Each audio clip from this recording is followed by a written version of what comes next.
Council, you may proceed when you're ready. Thank you. Back, Mr. Sabally. Thank you. May I remind you that you are still under oath. Correct. And you are expected to be 100% truthful in your testimony. Correct. Before the break, we were talking about the kinds of torture that was meted out on you. You indicated that there was an instance. The first one was when a plastic bag was put over your head, Piccadilly plastic bag. Correct. And your head is being shoved in and out of a bucket containing liquid of a mixture of acid. Well, it was acidic. But contained gasoline, water, and other liquids. Correct. The second instance is when you were taken to the beach, and your head was being dipped in and out of the sea until you completely blacked out. And the third is point of correction, please. The beach is not only the head, but the complete body was immersed in water. Your complete body was immersed in water. Correct. You were being dipped in and out until you passed out. Correct. Thank you for that correction, Mr. Sabally. You also indicate that you were buried alive almost on 3 different occasions. Correct. You also said that in some of the tortures, Manlafikor wielded a hammer, and that hammer was used all over your body. Correct. And you indicated that you've been tortured over 20 times. And throughout, during those periods, Elijah Martin called Lagos was the head of the torturers. Correct. Or was the head of the torture team. You also indicated members of the torture team. You also indicated a fourth type of torture, which is when you are being forced to eat. Yes. Correct. So now let's proceed. Have you ever, well, what other means of torture were also used against you? Can I say something quickly? Please go ahead. These tortures intensified in the first 2 months of my arrest, before the visit of the ICRC, the International Committee of the Red Cross. That's right. So we want to have the full spectrum of the various types of torture that were meted on you. We also want to know their effect on you and other people, their impact and all that. So proceed now with your testimony regarding the other types of torture that was meted out on you. Another time they came with a long bag. This called this sankilo bag, this long one. This groundnut bag, I will call it for all of us to understand the type of bag I'm referring to. And then when they came, they tied my legs, tied my hands, and then they put me inside this bag. And then I was hung up in the air on a ceiling, and then this bag was swinging left and right, front and back. And I was head down. How did it feel? It's like I was a ping pong ball. When they shoved me to the left, Malafi shoved me back. Raj Martin shoved me through back to Malafi, and it was like that, going and coming, going and coming. How did it feel to you? Dizzy, completely. My blood completely came on my head, and I swooned at one point. You passed out. Completely. And throughout this period, what was their objective? I believe they wanted to break my spirit completely. One, in that I would lie, because they had always come with a tape recorder. And later I come to understand they had always recorded these incidents and they had shown it to Jame. Recorded how? Video? Video again, but that one I cannot confirm. But the tape recorder was always there. So apart from being hung up the ceiling, with your head down in a groundnut bag or sack, so to say, what else did they do to you? Can you tell us about the short circles?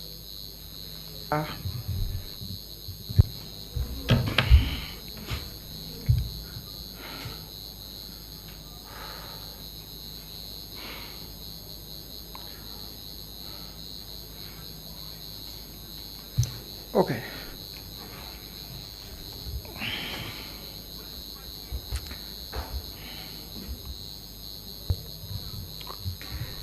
These were some of the moments when they would come with an electric machine, and they had electrocuted me. They would apply one of the electrodes on my neck, on my tongue, and then the other on my penis. And they would be adding the voltage slowly, voltage high and voltage down. And these all were accompanied with beatings. And yeah. They electrocuted you? Genau. On your penis and on my your penis tongue? and my tongue. Who did that? Alaji Martin and Lamin Senghor.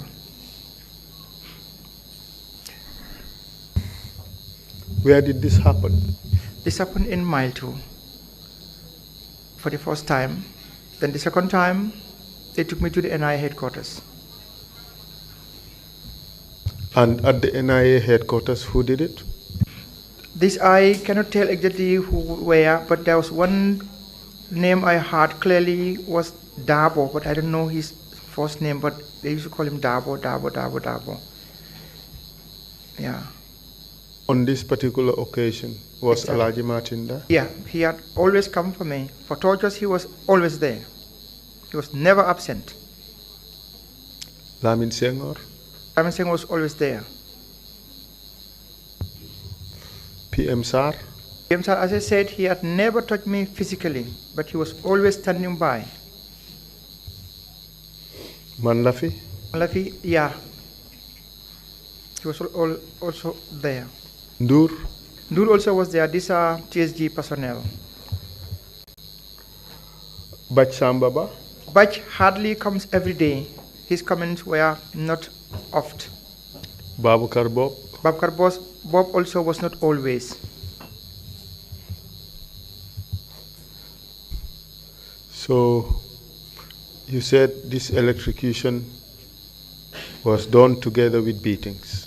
Exactly. Can you describe the beatings? What would they use against you? As I said, Malafi had always come with this Warrington claw hammer. And for him, this was the weapon he had always used on me. And that's why I lost my disc tooth on the left-hand side here.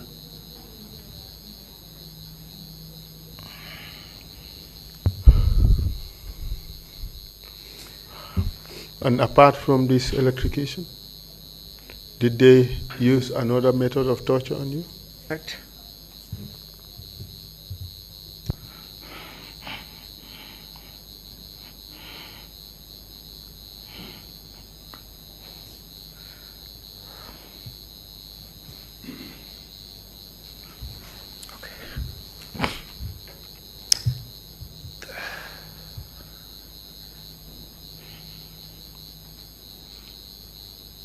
This was another time when they came. As I said, I was always naked completely, like a needle. And they took me out first. Then they brought Sadibu. He was in the prisons and in confinement number 5. And there in the corridor, they let us down first, and then they took a pin, long pin. This was iron, and then they drove it right inside my penis.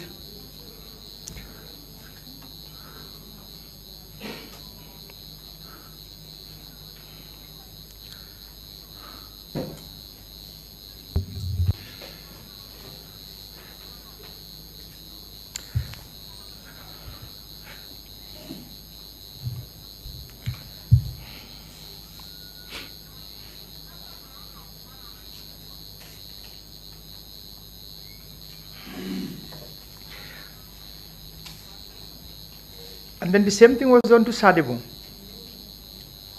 right in my presence. And whilst they made the same thing to me, he was standing watching. And the other day they came, for the first time in my life, I come to know what a G-string is.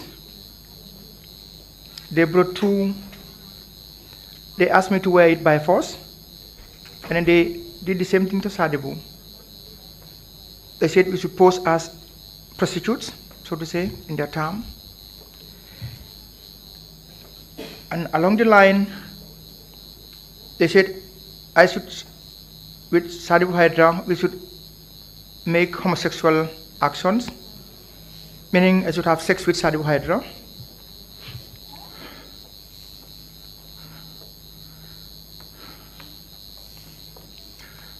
And I refused, or we refused.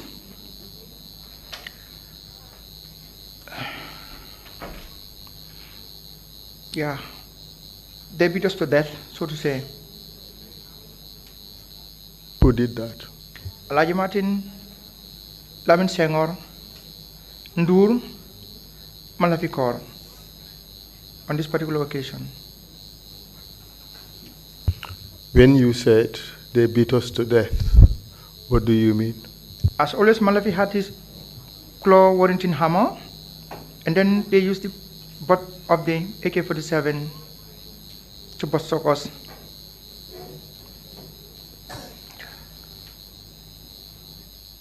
Do you know what was it that was used to be inserted in your penis? I think it would be the small iron in a bicycle. It looked like that, not exactly. In a bicycle. The spook. Genau, the spokes of a bicycle, but it is not that exactly, but it looks like that. How did it feel? Terribly painful, and that's why they ruptured my bladder.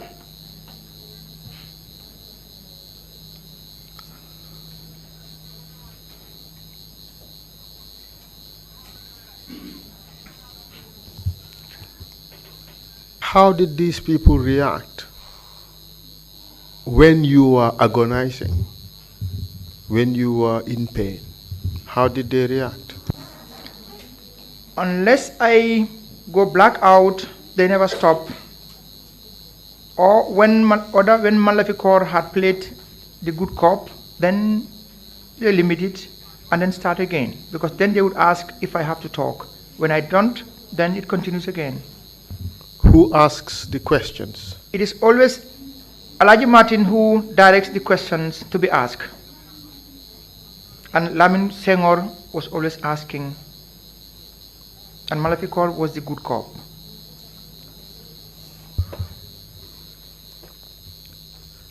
Apart from this type of torture, what other method did they use on you? I want to come to the, but I would want here to mention I had two ladies with me in the residence. These two ladies, when I got arrested, they were picked up, but not at mile 2. They were taken to NIA headquarters for 2 months.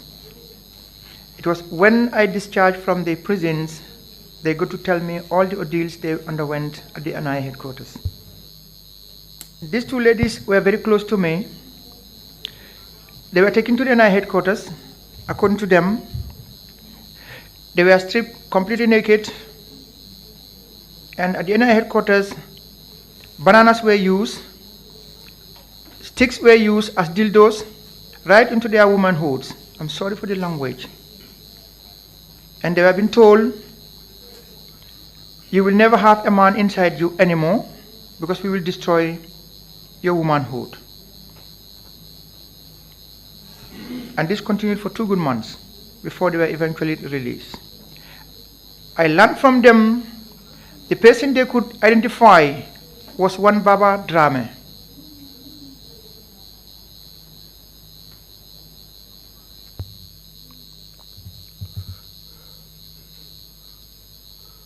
Did they say anything about the questions they were asked at NIA? They were asked if I had told them anything of my plans or would-be plans to get rid of Yaya. And they were asked also to confirm what statements they were going to say in the event they were brought before me. And once that was done, while they tortured them, I was brought in and I stood and I watched how they were being tortured. You mean that you were taken from mile 2? Exactly. Brought to NIA? Exactly. And made you watch? Exactly. While these two women Exactly. who were close to you were being tortured? Tortured, exactly. Who did that? The NIA headquarters personnel, I don't know them exactly, but as I said, one person I could remember was called Dabo, but I don't know him in person. But this name I kept in my brain since then. And what kind of torture did you see? At this particular time, on this day, as I said, they had used bananas and dildos inside their womanhoods. And who was administering this gruesome process? This was this Dabo I'm talking about. As this was being done, were you being asked questions? No, at this particular point, no, they didn't ask me questions, but later they moved me into another room where they asked me to sign the statement that I wanted to kill Jame. If not, they will bring these ladies and they will kill them in my presence. Did you sign? I didn't sign anything. You still refuse? I still refuse, yeah, correct. They still can't break you? No. How about Haidara? Haidara was also the same thing. But on this particular day at the headquarters, at my headquarters, Haidara was not there. Can you give us a description of this Dabo? He's a tall guy, tall, slanky somebody.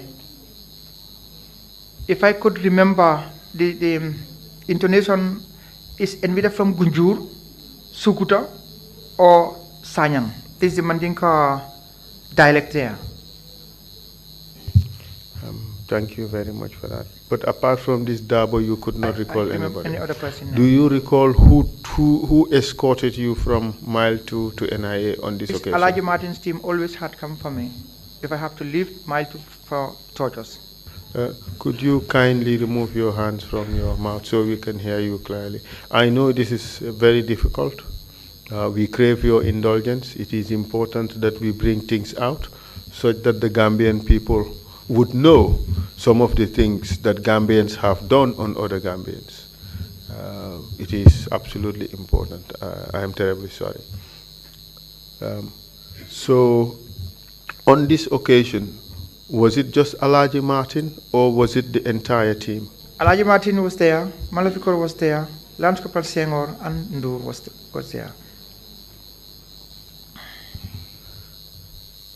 And these women were kept at NIA for 2 months, 2 months, according to their information they gave me. But you confirm seeing them at the NIA when this process of torture was being meted out on them? Exactly. How did it feel seeing these two women close to you being treated in such a barbaric manner? Horrific. Yeah. Perhaps if they were military personnel, I could understand. Military personnel do not deserve to be tortured. No, what I mean is probably is that they could have undergone a training where they could resist some of these things. I mean. Nobody deserves to be tortured. Okay. Nobody. Apart from this method of torture, what other method did they use on you? Another time they brought in this, I don't know where they got it, but if one is from the villages, if you had a sweater on, mostly you walk into the bush, these closed footpaths, the seeds come attached to you. It has thorns. Thorns, exactly, correct. Thank you for the word. And these were spread on the wall, on the floor, and this was in the NIA headquarters. And then we were naked, me and Sadibu. They drag us on these thorns, edges.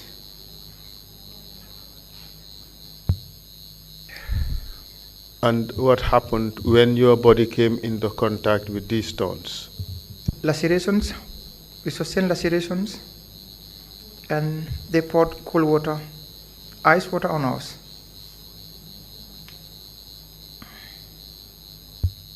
For how long did this happen?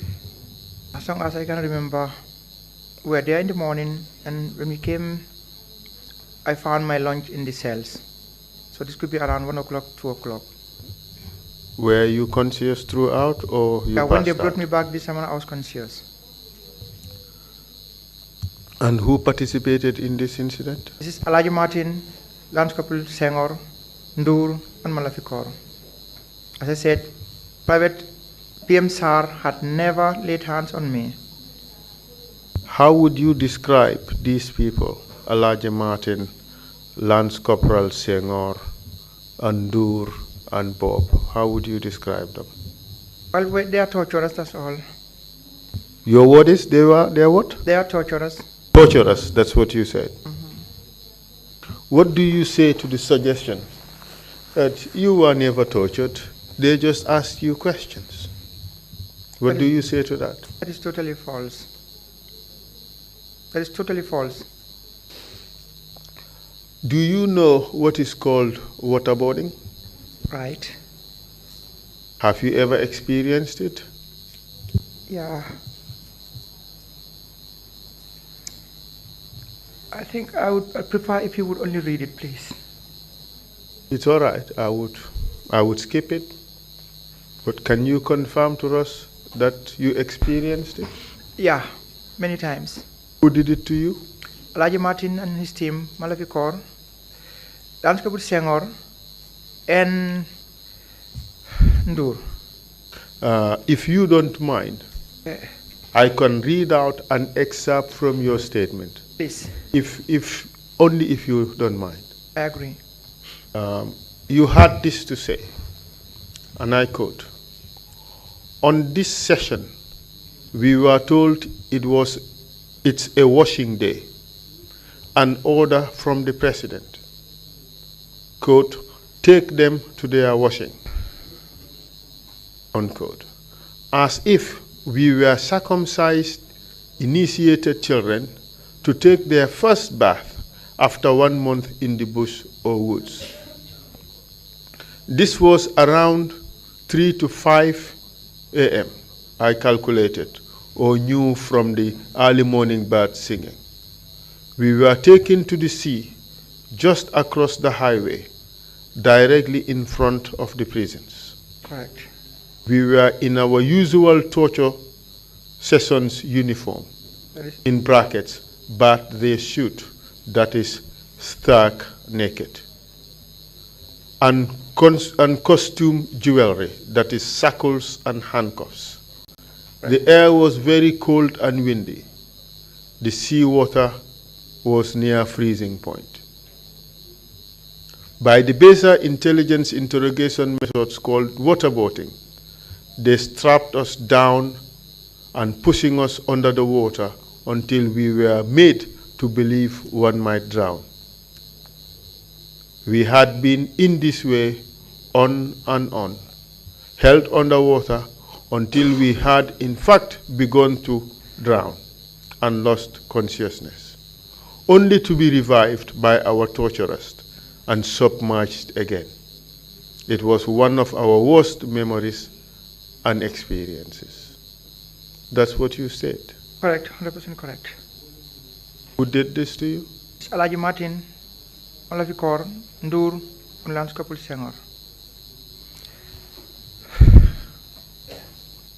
You were also subjected to the water pit treatment. Genau.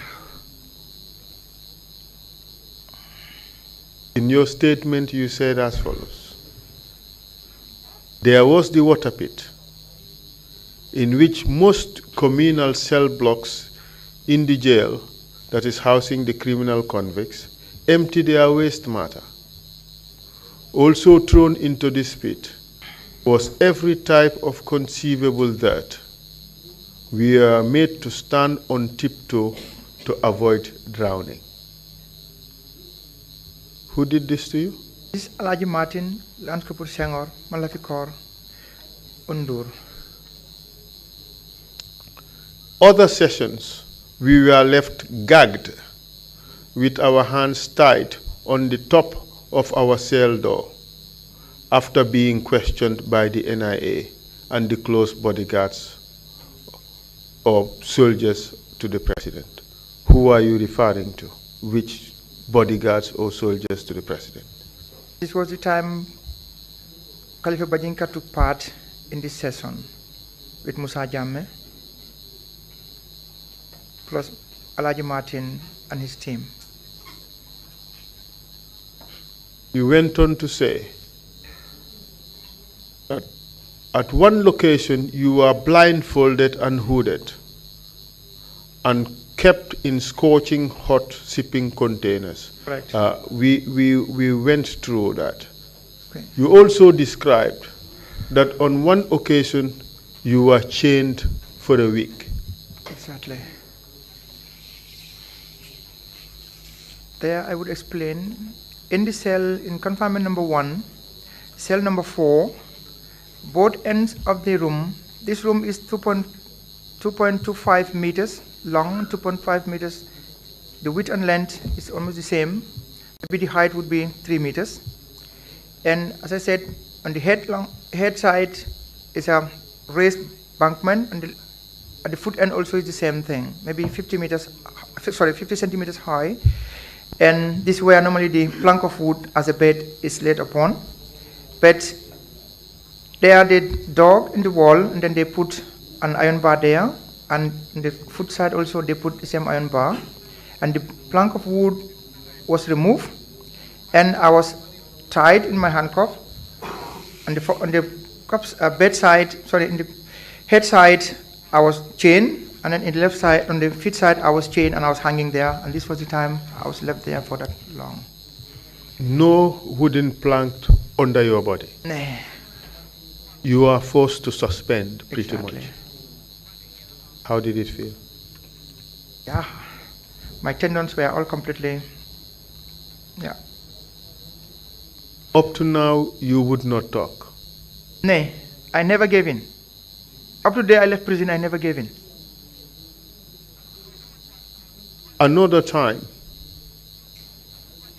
tell us about the efforts to insert certain things in your body. Would you be willing to talk about that? Yeah. Tell us. This was also another day.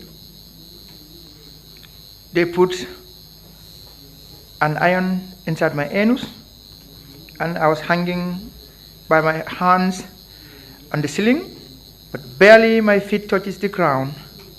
And since my weight, whole body weight was on my wrist, if I tried to move, it was like I would be impaled by the iron inside my anus. Who did that to you? Alaji Martin Lance Corporal Senghor, Malafikor, and Ndour.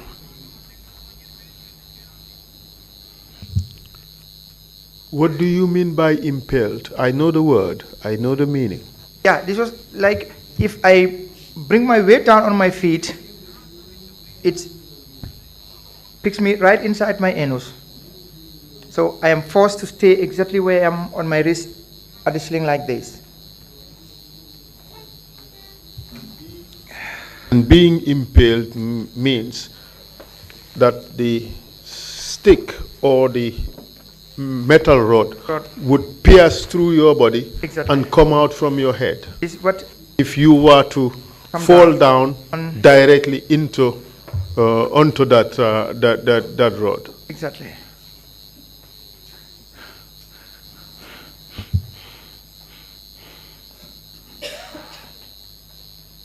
How about castration? Do you hear anything about that? Do you know anything about that? Yeah. This was a repetition of what they asked us to do. That means I have to have sex with Sadibou Haidara and Sadibou with me. And since we refused, they said,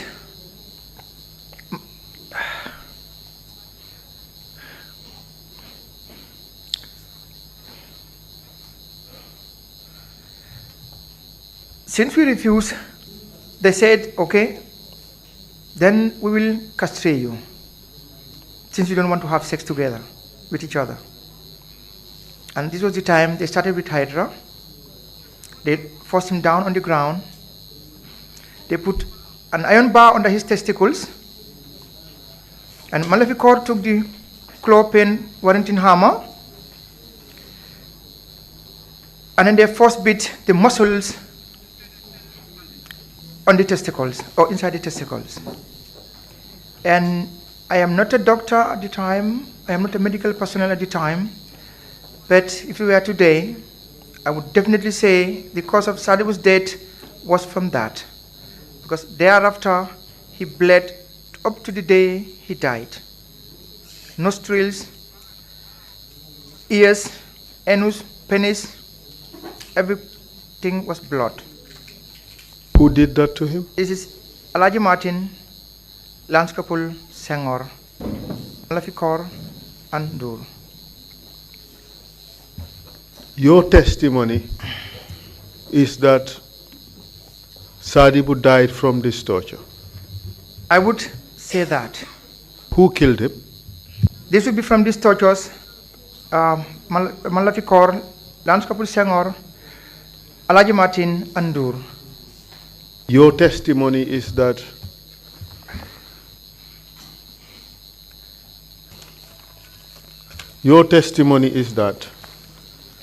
Sadibou Haidara was murdered by Malafikor, Alaji Martin, alias Lagos, Lamin Senghor. Correct. I have here a copy of the investigative report that was done by the NIA. Okay. It is part of the documents we received from the NIA. And it says, the caption is investigation report. I am passing a photocopy to the chairman and I'll be reading from the original. It says investigation report on the sudden death of Captain Sadibou Haidara. Okay. Would you agree to that headline? No, totally not. And it went on to say as follows. On Saturday, 3rd June 1995, Captain Sadibou Haidara, a former Minister of the Interior and member of the AFPRC, who on Friday, 27th January 1995 was detained at Mile 2 prisons along with 26 others for their alleged attempt on the life of AFPRC chairman and head of state, Captain Yahya AJJ Jammeh, in an attempt to seize power, died in his cell in the remand wing at Mile 2. The aim of the report is to highlight the outcome of the investigations into the sudden death of Sadibou Haidara. And the case history suggests that the late ex-captain Sadibou Haidara met his death on Saturday, 3rd June 95, while in his cell at the remand wing due to an illness. And it says, according to the investigations, the late Sadibou, for the past years, had been complaining of hypertension. During his detention too, he complained of fever and revealed he was a hypertension patient. Is that true? I have many points of correction on this information. One, Sadibou never complained of any high blood issues. Two, he didn't die at the remand wing in the State Central Prison. He died in security wing number 1 in cell number 9, exactly at 1600 hours 17, in my hands.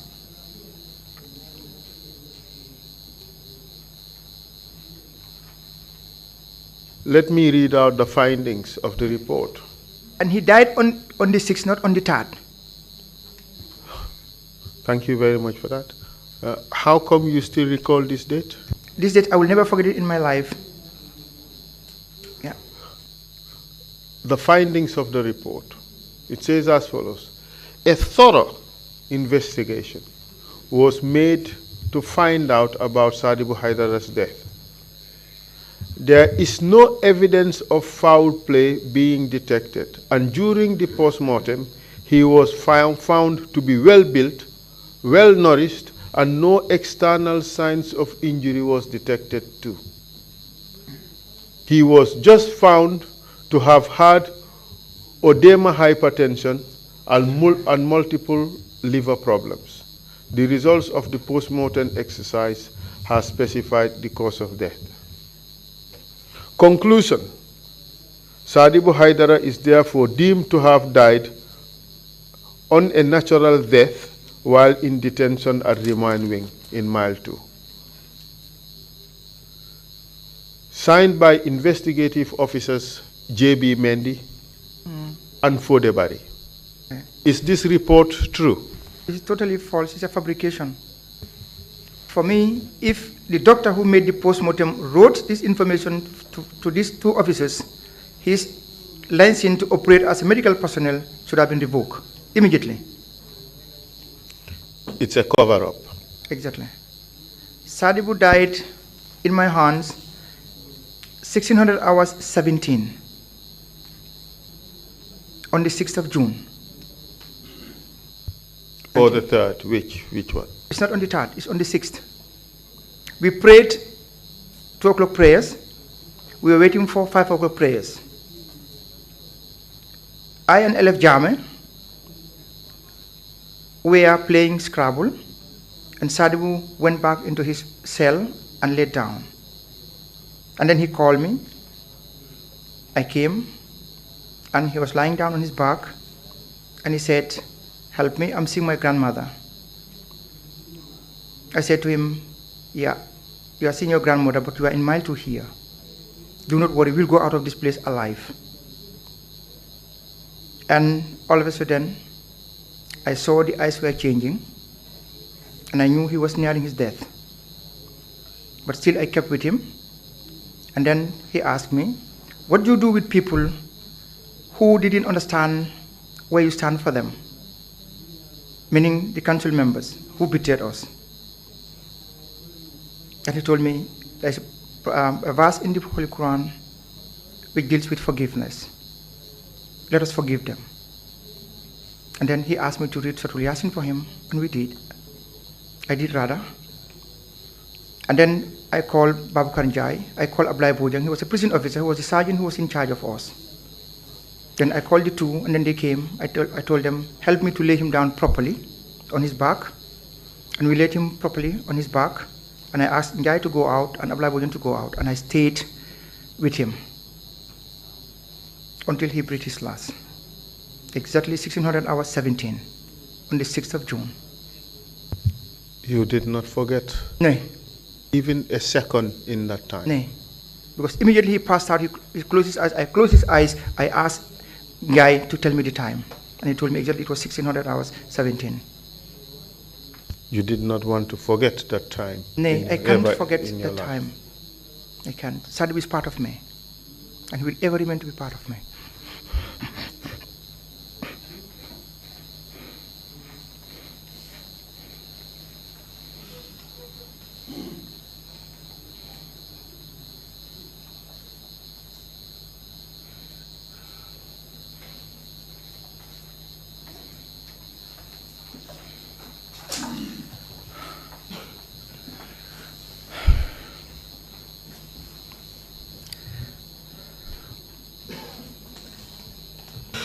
Yes, I mean, if your wife wants to come and assist, she can. Feel free. It's okay. I can carry on. It's okay. Thank you. I can carry on. Now I come back to my own frustration. Yes. When Sadhu passed out in these tortures, I'm not talking about his death now, but I did. At the time of the torture. Exactly. Yes. They were confused, but they never stopped. And then they put him aside. And then I was brought in, forced on the ground. They put the same iron bar under my testicles. And Malafi came with his hammer again.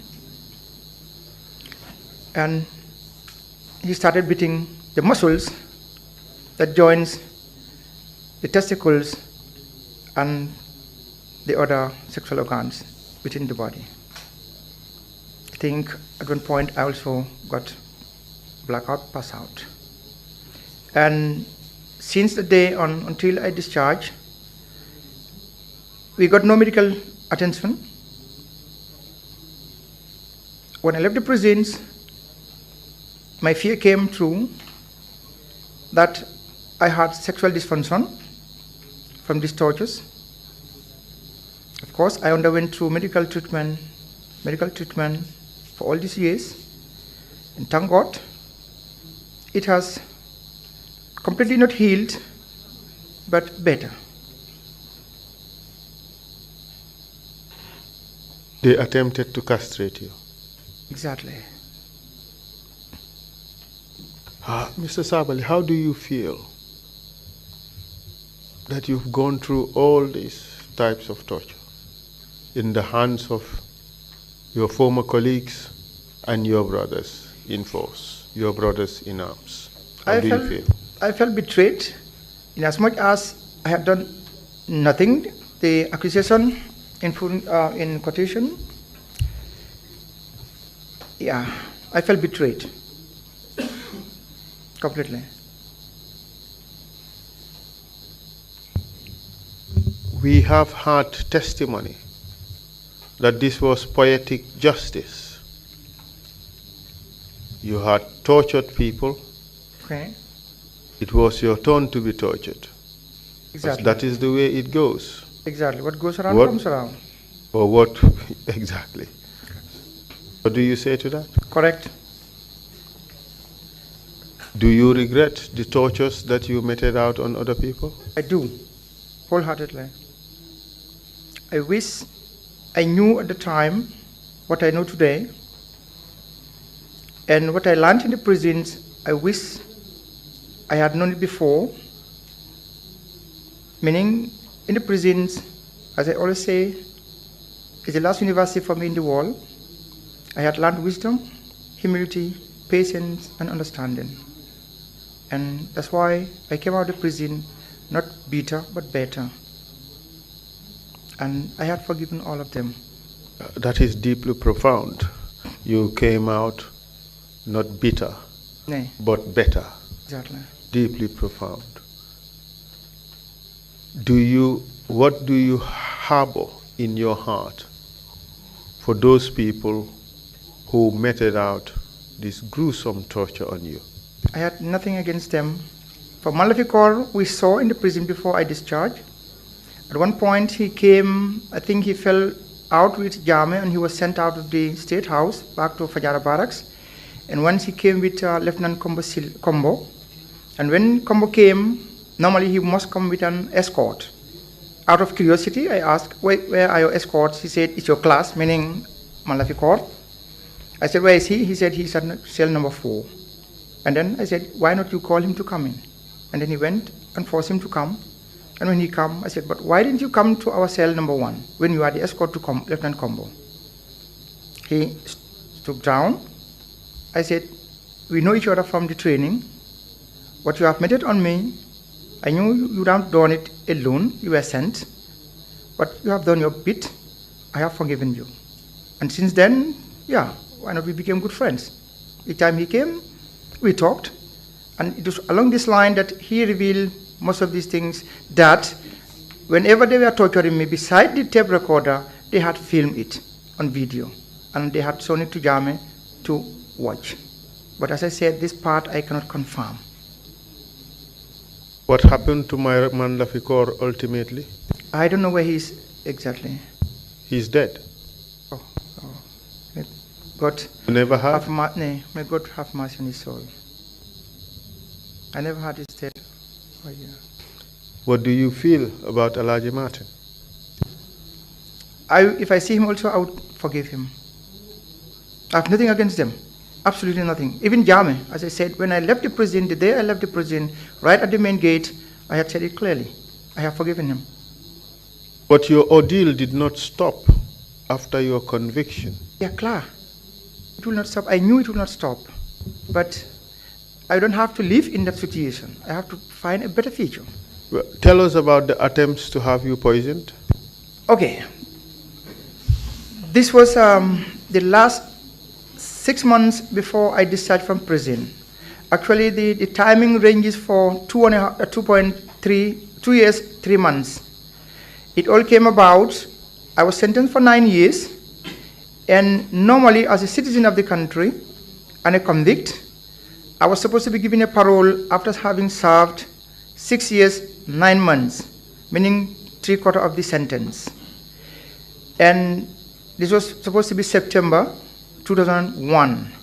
October or September, I can't recall exactly, but if we calculate 6 years, 9 months, it will take us around August or September or October 2001. I was not relieved. I went to David Colley. I told him. That day, David Colley, he wept. He showed me that it was not him, and I confirmed. He showed me the letter he wrote to the Minister of Interior, asking for my release. But the Minister of Interior, of course, they also couldn't do anything. They wrote back that I was not going to be released. And I told David Colley on the face, I said, I knew this remaining 2 years, 3 months, I will serve it to the end. Meaning I have to serve the whole 9 years completely to the end.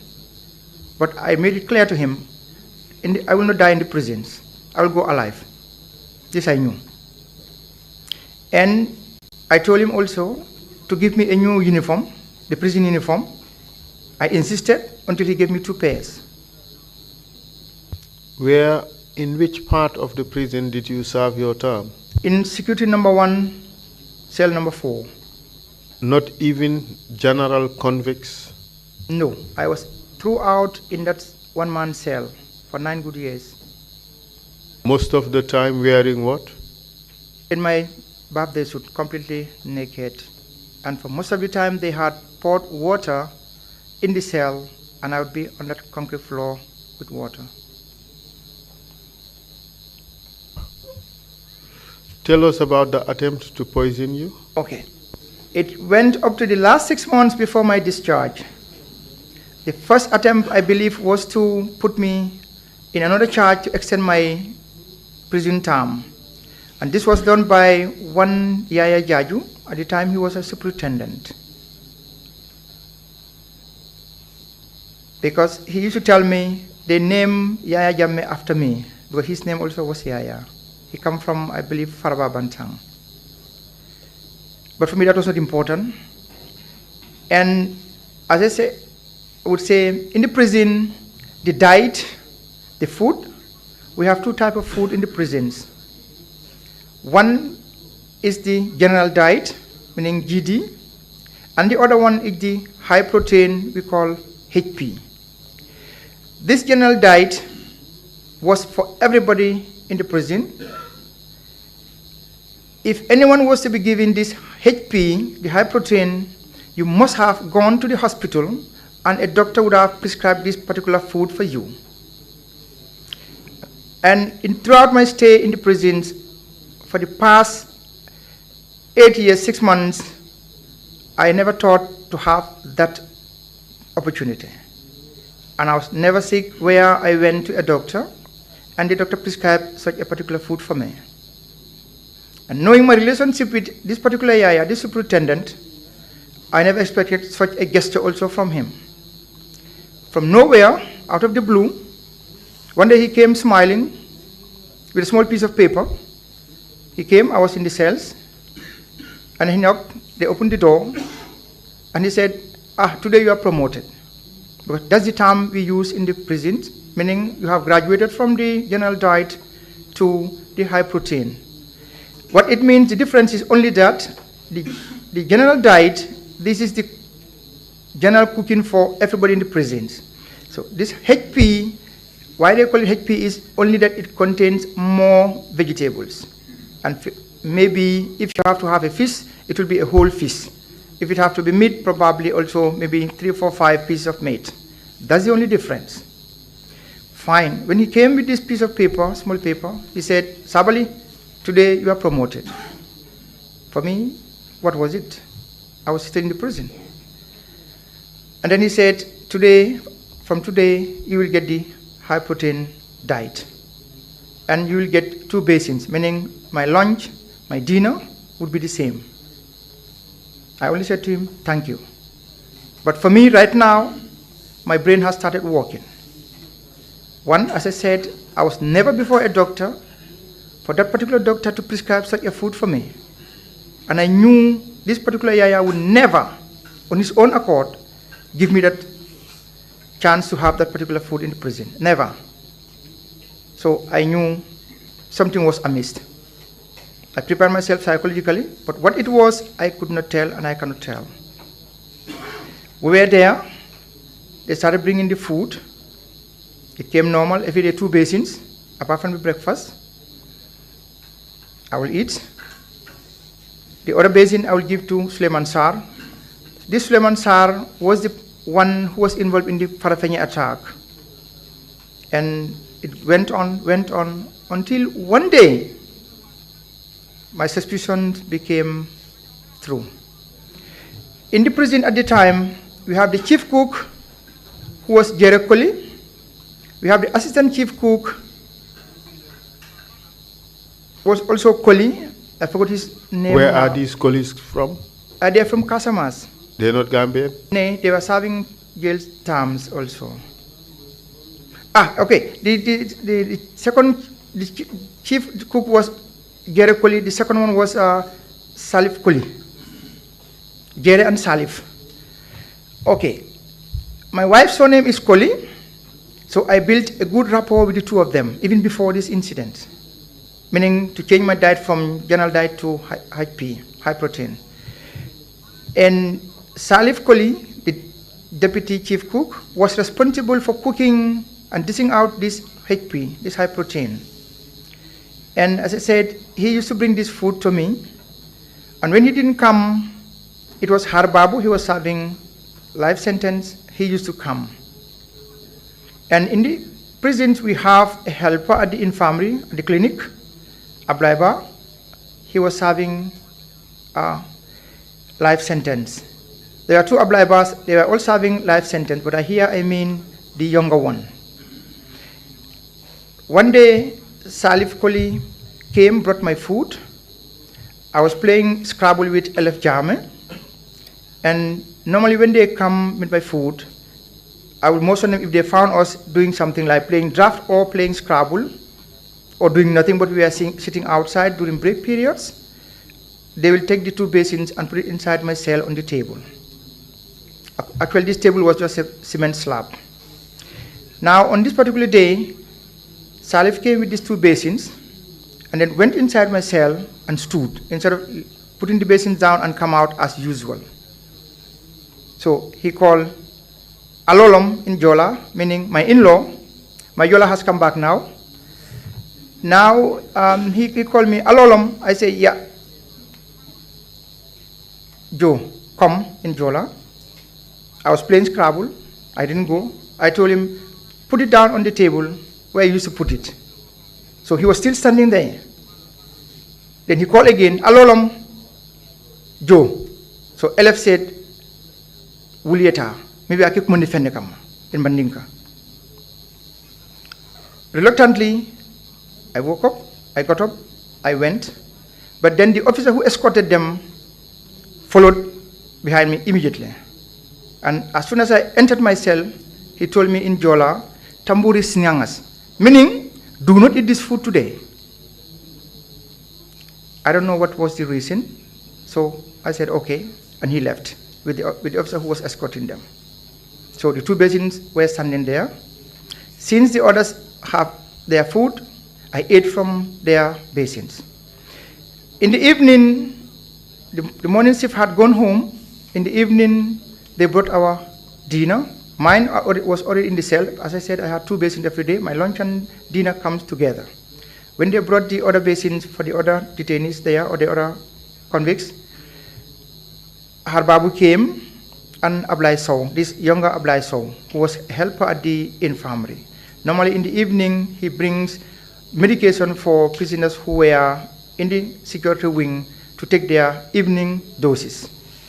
And when he came, Salif had told him, go and tell my in-law that in the food, there was something Yaya had put inside your food.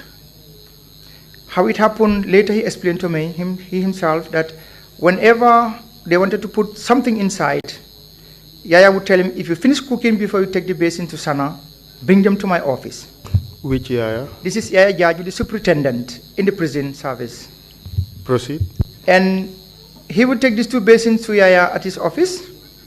And if you would know where this building is in the prisons, it has just behind you is glass doors. Anybody who stands outside can see somebody right inside. And then Salif said he stood and watching. But he don't know what Yaya put inside the food into these 2 basins, but he knew he put something inside these 2 basins. And then he would call him inside, and Salif will enter the office and take these 2 basins and bring them to me. And he had told Salif never mention it because he had asked him, did you see anything? No. Okay. And it continued like that. So each time Salif took this basin to the superintendent Yaya Jaju, Salif would make sure that he sent me a message. But also he would make sure that he sent another basin under Suleiman Sar's name, which is also a high protein but not a full basin. Meaning he could give it to Suleiman Sar as a gift, but this was meant for me. And when these 2 basins were all brought to me, in the prisons is a law. When the prisoner refused to eat his food or her food, they would record and take it to the headquarters. So all along, I also played along the line. When the 2 basins were brought and I was informed that Yaya had put something inside, I would take these 2 basins, dip my hand in both these 2 basins for the lunch one, and the dinner one also I would do the same thing, as if somebody had eaten from these 2 basins, and put it in my kemba pot, meaning where I make my pee-pee.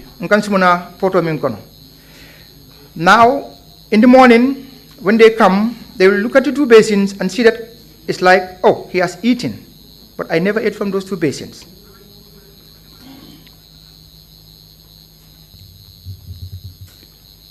What do you say was the effect of the conduct of Koli? David Koli or which Koli, sorry? The cook. He informed me. He saved your life, didn't he? Exactly.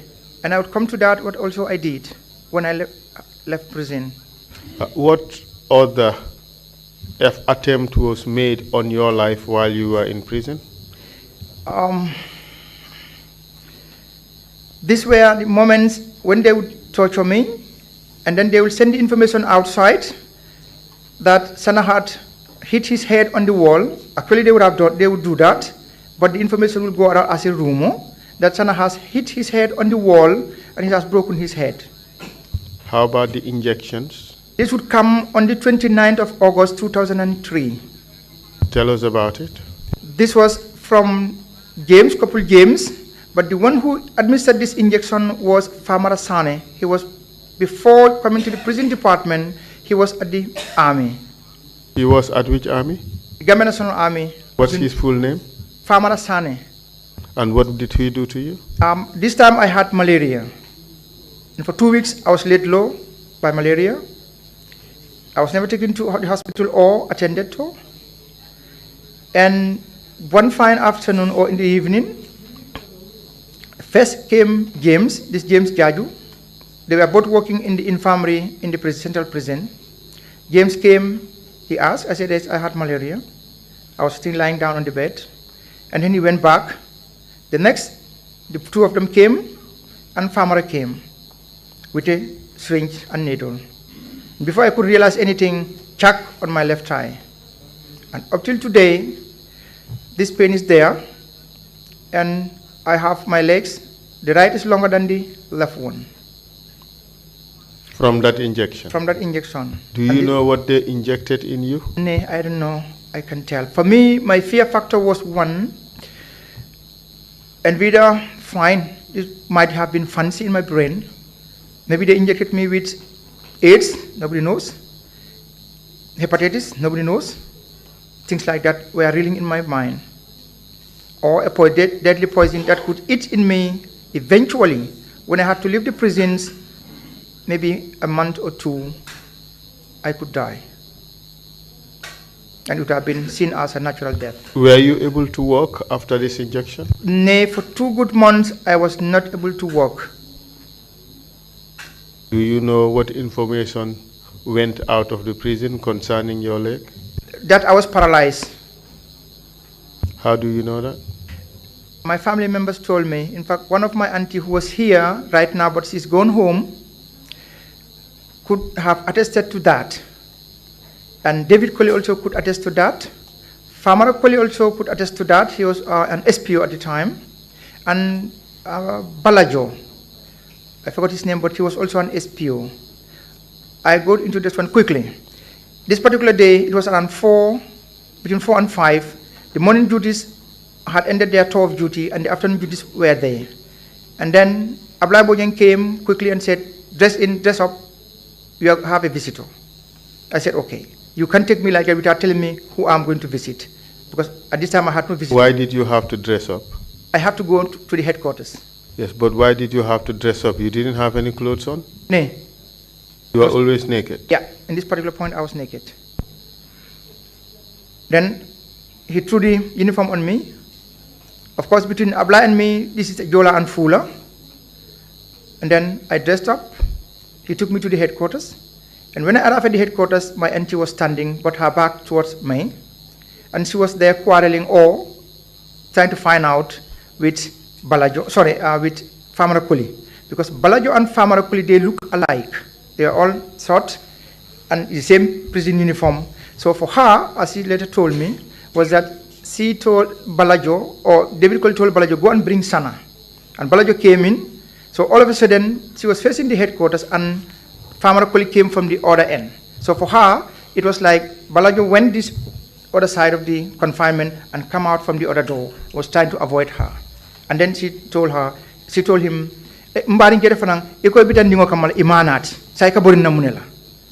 and it was like, then I arrived with Balajo and Ablai Bojang. Then when I arrived from her back, I hooked her from the rear. And then she turned. Then she said, Yarebe Balurin in Fula, deket awuri. I told him in Fula, Hoko. Then she told me, I'm just having lunch, and a lady friend of mine come and said, they have just buried you at Josuang Cemetery. And I said, but who told you? They said, it's my friend. I said, your friend told you that? Yes. And I told her, if I have to die here, you will know about it. Here, I will leave this prison alive. And then she left for home.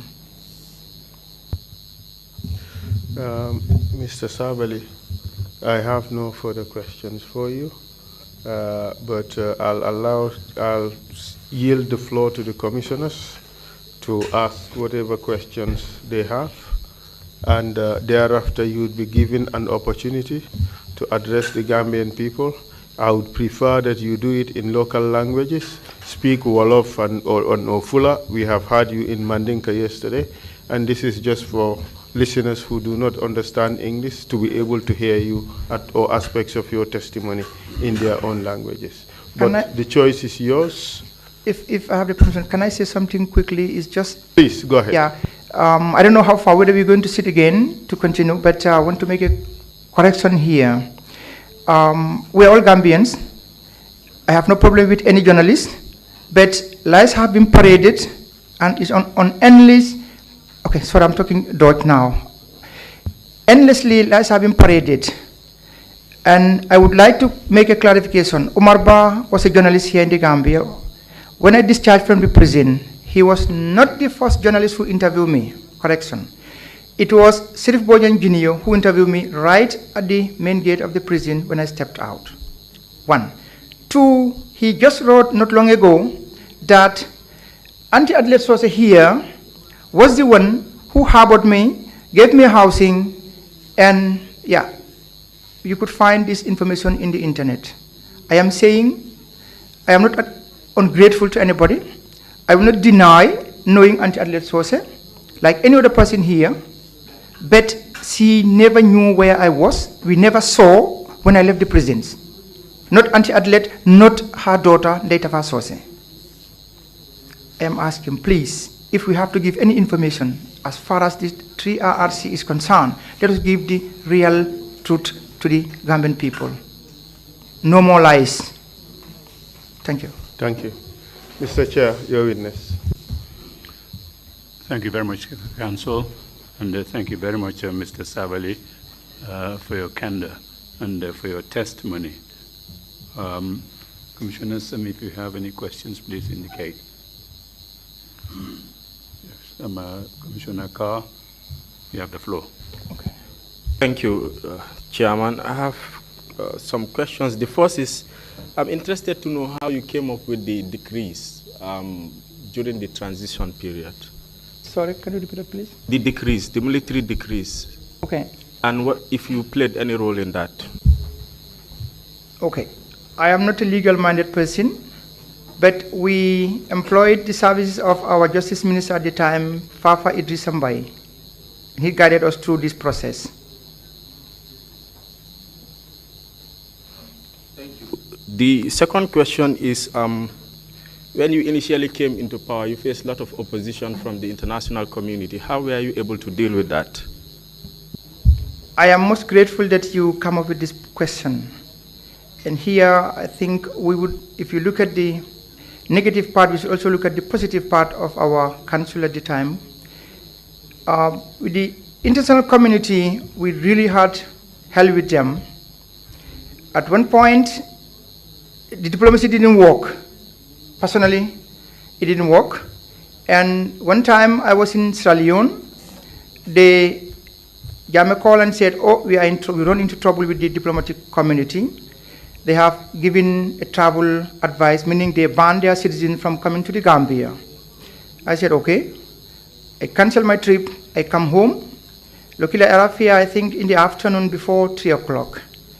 I convened a meeting of the American ambassador, James Molly Scott, who was the Dean of the Diplomatic Corps, and another Colin Wood, who was the EEC representative in the Gambia, if I can fully remember the name. And I told them clearly, I asked them, especially the EEC representative, what was the problem that you withdraw your citizens, you gave a travel ban for your citizens to come into the Gambia? Proudly he said, because the Gambia is on fire, so we will not allow our citizens to come into the country here. I said, very good. I got up, I called NICC, the Director of Immigration. I said, from this second, you put them on persona non grata. For the simple reason that one, since the Gambia is on fire, it is better you people go back to your countries. Your people should know then the country which I come from is on fire. But your citizens will not stay away from Gambia and you stay in that country which is on fire. It's not fair. So I put them on persona non grata. Barely 4 hours later, James Molly Scott, who was the Dean of the Diplomatic Corps, at the same time the High Commissioner for Liberia in the Gambia, with Imam Ratib of Banyun, Imam Ablai Job, they came, and 2 other dignitaries, I cannot remember exactly. They said, I have to stop that persona non grata. I said, no. The condition here is very clear. They have to go, they leave the house in fire, they must go back to their countries and declare that the Gambia is on fire, that's why I cannot stay there. And then they said, okay, we will come back to you. They went, after 2 hours, they came back, these are the residents, and then they said, we have asked our people to come back to the Gambia. I said, farewell, a good deal. This was one example. Thank you. The final question is, I would like to hear your suggestions for institutional reform as part of our Never Again campaign. Thank you. Okay. You could include this in your concluding remarks. Okay.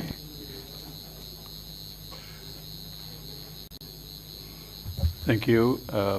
Commissioner Kinte. Hello, good afternoon. Good afternoon. Commissioner Kinte. Sabally. Please. On the 11th, okay, early in the morning, you made an announcement. Correct. Informing the general public that some soldiers lost their life as a result of foil coup. Correct. And it was in a fight. Actually, it wasn't a fight, technically, because these people were already captured. In fact, from Yundum to Mile 2 to Fajar, and they were executed. Correct. Again, normally when people were less, even if you regard them as enemies, which is unfortunate, because people of the same country should rather regard each other as rivals and not enemies, because maybe one time or the other their differences will be resolved and they'll become one and the same. Correct. That should be the national spirit. Correct. Yes, I thought they deserved, as mentioned earlier on by the council or whatever, a more healthy, humanly treatment even at their burial time. But that's not the point here. Why in the barracks and not in the forest where they were shot or given to the people, or in a cemetery, which is the norm, is normal. It's very unusual to isolate few corpses and bury them in a special place, especially where people don't have easy access. Where both actions not concealing the truth about what transpired, one. And two, I thought over the years, after this time, after you have aged so much and you've learned a lot of experience, you've got a lot of experience and so on. Don't you think if it were this time you had captured these people, you would have either tried them, give them due process or whatever, rather than summarily executing them and being even indifferent about their rights? Thirdly, yes, those days you thought the Geneva Convention was a fallacy. You don't regard it at all. But again, after aging and after gathering a lot of experience at this time, after 24 years, 25 years, what is your perception about and your regard for the convention? And in fact, if you have anything in that, part of it you may keep for your conclusions. I am very grateful to this question. Actually, it's like you remove it from my mouth. I was going to address that to my dad here, Dr. Cisse. In Mandinka, the way I said it yesterday, I would say it in Mandinka, I would not stand here or anywhere and say, Dr. Cisse misunderstood me. No. but it's the way I put it yesterday. And I didn't mean the Geneva Convention is not a good instrument. That would be cheating myself.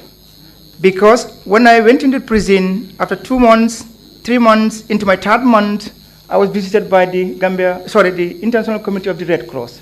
And this was by the help of the Geneva Convention. And when I left the prison, I asked for asylum in Senegal. It was under the Geneva Convention. When I went to Germany, I asked for asylum. I was under the Geneva Convention. What I wanted to say is that during a battle between 2 forces, these laws are hardly respected. And that is where if I could put it correctly, that's what I wanted to say. But not that the Geneva Conventions were totally shit. Sorry for the language. Right? And I give an example.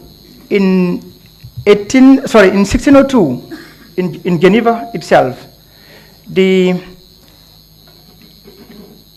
Geneva city itself had tall walls, long walls, high walls, and the emperor of Savoy wanted to overtake this city. And when he came in the night with 2,000 personnel, mercenaries, they called them, they came with long ladders to try to scale the walls of this Geneva city. And from there, this incident is called l'Escarte. Every year, they celebrate it on the 12th of December. What happened, there was even a lady called Catherine Chele. They call her Mère Royam. She had 14 kids, and in this particular night, she was cooking soup for her kids. How people don't come to understand why she took part and denied her kids this soup, this cauldron, big cauldron of soup. She looked, because she was living up, and then she saw these soldiers trying to scale with the long ladders to scale the long walls or the high walls. She poured this soup on the soldiers trying to scale the wall. And then the alarm came, they rang the church bell, and then the inhabitants of this city took arms, and then they fought with these mercenaries. Out of these 2,000 mercenaries, they were able to kill 54 on the spot. They lost about 13 or 12, if I can remember the story. And then they also captured 13 of these mercenaries. Right in the morning, they hung all of them without any due process of law. That's fine. This is 1602. When the Geneva Convention came in the 90s, if I'm right, 1949, then this was already centuries ago. However, I'm not trying to defend what we did as not part of the Geneva Convention. No. But it's just to show that I now borrow my landed friends' words. The mindset of the soldiers in battlefront. There you are not seeing anything but to crush your enemy. And this is where our problem is when we are in battle. These rules and regulations in the Geneva Convention, hardly they are respected, if I had expressed it properly. What I want to say is, at this, whether after all the years elapsed, okay, if you were brought back to do the same thing, but with your this age and experience, would you have paid heed to that part as war prisoners and you take them to court and take due process, or would you still maintain that you will summarily execute them because that's what I'm saying. Okay, yeah. To answer your question directly, I would not execute them because I have learned my lesson. I've become matured. Then I was 27 years old. I had nothing to prove, but I felt I had something to prove. Meaning I was a soldier, I was an officer. I had soldiers under my command, and it was my duty at that particular point to see that they come home alive and safe. That was what I had wanted to prove, but anybody can say there was nothing to be proved. Feel like maybe my landed man would say, no, you had nothing to prove, and I would quite agree with him. If that date were to be brought today, I would act in a different way, more maturely and more humanly. Yeah, and what about the suggestion that you are concealing the truth from the public, which probably today you may have regretted? If it were today, what were you going to do? Like, one, bury all of them in the camp so that people cannot access the graves for so many years. Because of course, if it was in the forest and popularly known, some of these people would have been exhumed earlier than this time. This time, correct. You know, taken by their people or whatever. Of course, it was also going to be a scandal. Right, correct. That on the whole, you have summarily killed these people in the forest and buried them. Correct. But that's why up to 25 years today, it was very difficult to access them, to have determined their fate and so on, and put it on spotlight. Also the radio announcement, you could have simply said, well, we overcome them, captured them, executed them. In the beginning they were 2, later 6 were taken. You know, a true story that happened. Probably that also may suggest that you are concealing the truth. That indicates some amount of, some level of regret or inconvenience, or whatever you may interpret it. But I'm saying, as at now, if it was this moment, were you going to tell the truth to the people? Or in fact, you would not have gone that far, you would have arrested them and go the right way? Actually, if it were today, it would have been a different issue today. I would have acted maturely. However, I would like to say, for those of them who were arrested and part of them were executed, were the ringleaders who were executed. The rest were taken before a court-martial. But as I said, if it were today, with my maturity and my wisdom, thank God, I would have definitely behaved like a mature person, without emotion or anger. Okay. Thank you. Thank you very much, Mr. Sabally, for that response. And it's only 2 days. It's too quick to say quintessential Senator Sabally, Frank Kondo, your response on the importance of the Geneva Conventions. You realize that something had happened, perhaps you misspoke on 1 or 2 things, but you came back, and that's where quintessentialism comes in, and clarified it. Very helpful indeed. Thank you so much. Commissioner Jones? Commissioner Jones, thank you, Chairman. And thank you, Mr. Sabally, for your detailed testimony over the past 2 days. Beyond just identifying the violations that happened within the 22-year period that we're looking at, we're also trying to identify what were some of the institutional lapses such that we won't return to the 22-year period that existed at the time, most especially a coup d'etat. In your testimony yesterday, you did mention that whilst you were planning the coup, on the 21st of July in particular, you were the one who went to get the weapons from the barracks. And you kept these weapons with you even after you returned from the airport, and this went unnoticed. I just want to understand what entailed at the time to the point where it went unnoticed that such amount of weapons were out of the barracks. In terms of quantity, how many weapons are we talking about? And what was the process? I think other soldiers or other witnesses here have explained there was some kind of a logbook where they were able to record whoever is removing a weapon or taking out, signing out for the weapons that they were taking. But could you explain, I just want to understand in more detail how that went unnoticed to the point that you were able to conclude and went ahead with your plans on July 22nd. Okay, thank you. As I said, in preparation and planning for a coup, it takes a lot of courage, secrecy, so to say, and out of this secrecy, you are able to do many things that are unnoticed. And removing these weapons from the armory was possible because, 1, I had the storekeeper on my side. 2, I knew every weapon where they were placed inside the armory. So it was easy to go there, pick them, go out, like a small rat inside the house. So does this therefore mean that the storekeeper knew that they still were not returned back? They were not returned back. Okay. Because these weapons were not our personal weapon that we use every day. If they were those type of weapons, that the AK-47 individual personal weapons, they would have been noticed. Thank you for that answer. I asked a few questions regarding November 11th. Okay. some of the widows of the fallen soldiers that came to the commission testified that following the deaths of their husband, or in fact the night of November 11th, that some soldiers visited their homes and some of them were taken in for questioning. Could you please tell the commission who gave the orders to visit those widows in their residences the night of the execution? As far as I'm concerned, to my knowledge, I have never heard it. This is the first time I heard that soldiers had visited the fallen soldiers' families. Okay, you did say that the July 22nd coup was justified for various factors that you detailed out yesterday, but you referred to the November 11th coup as a treason. What's the difference between these two coups? They are both treason. They are both, like, if I would explain, like on Tobaski Day, the way we slaughter our rams, we cut the jugular vein of the sheep. It is treason is just like that to the state.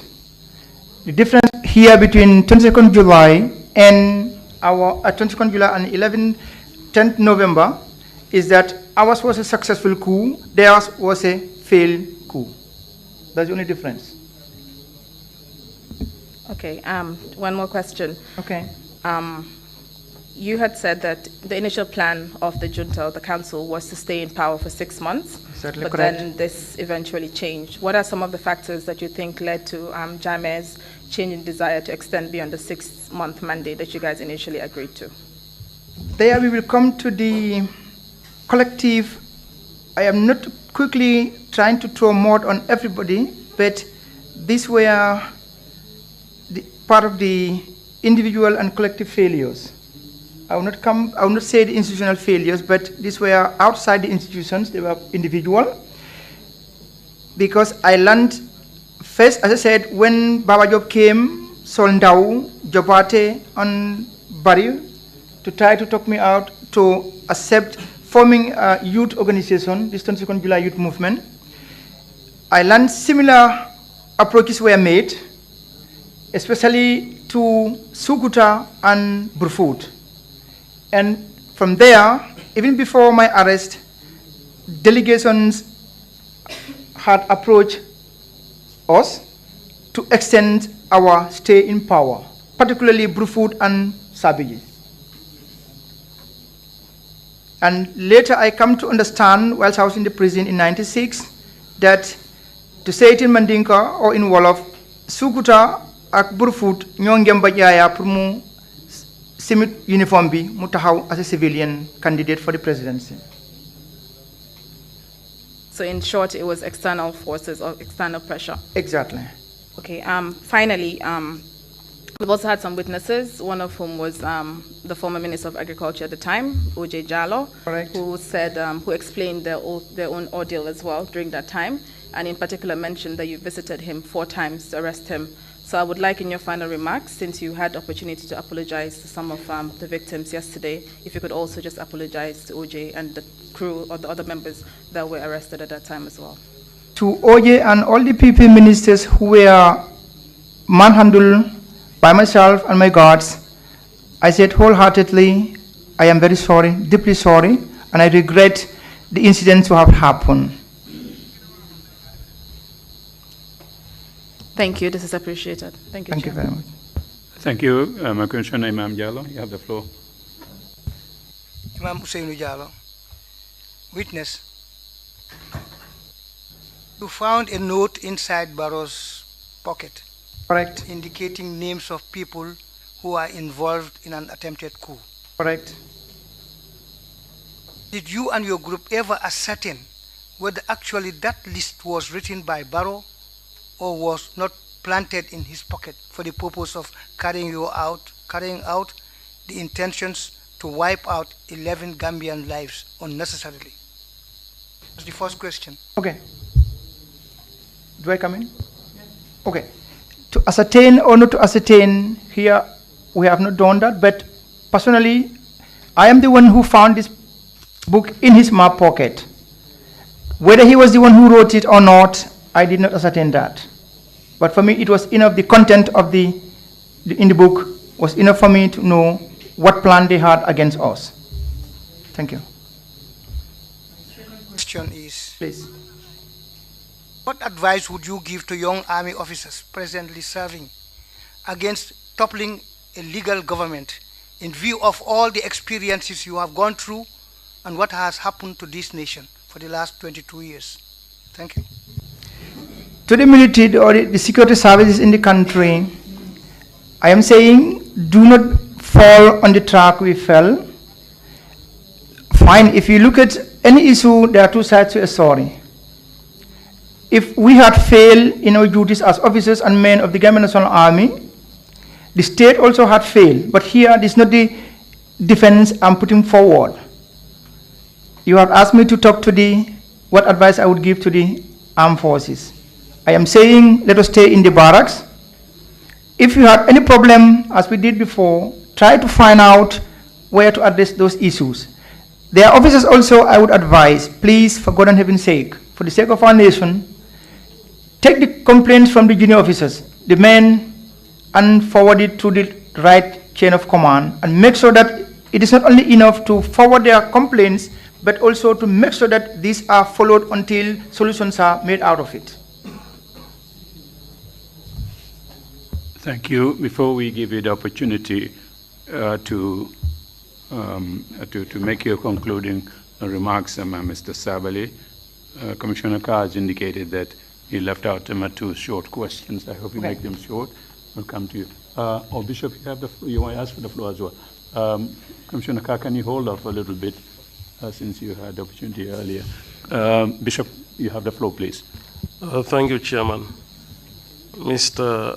Sana Bairo Sabally. Please. May I ask, what is the role of the military in a country? Do I comment? Yes, please. The role of the military in the country is the defense of the state. The primary function of the military is to defend the territorial integrity of the country and to uphold the standards of the Constitution. And you would agree with me not to involve themselves in governance? It depends on, Bishop, from where you look at it.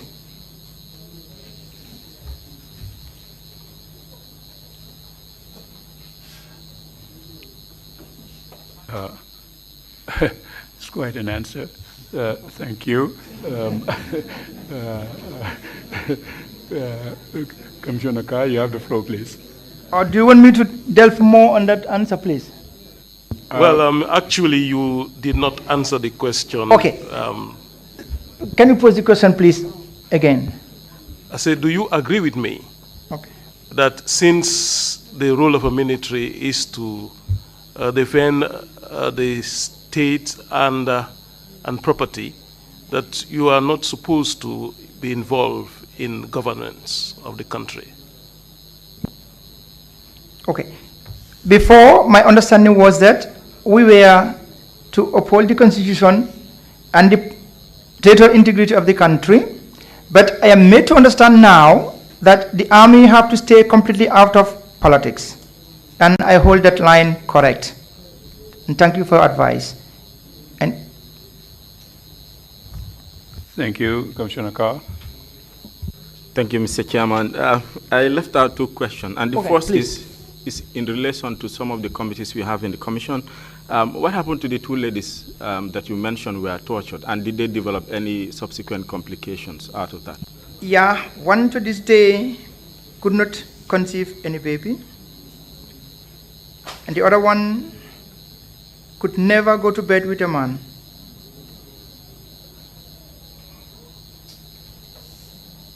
Thank you. The second is in relation to the ban that the junta imposed on political activities at the time. What informed it? Sorry, please? The ban on political parties at the time. When you took over, you imposed a ban on political parties. I'd like to know what informed that decision. What formed that all? Sorry? I don't get your question clearly, please. When the junta took over, there was a ban on political parties. Right. Yes, I would like to know what informed that decision. Thank you. Actually, we wanted to first consolidate ourselves, and we felt if we had let the political parties at free will, there was going to be a lot of disturbance in the administration of the country. So as such, we gave ourselves some time to say, okay, we ban the activities of the political parties until such a time that we felt the waters have calmed down, then we could open the gate so that all political parties can take part.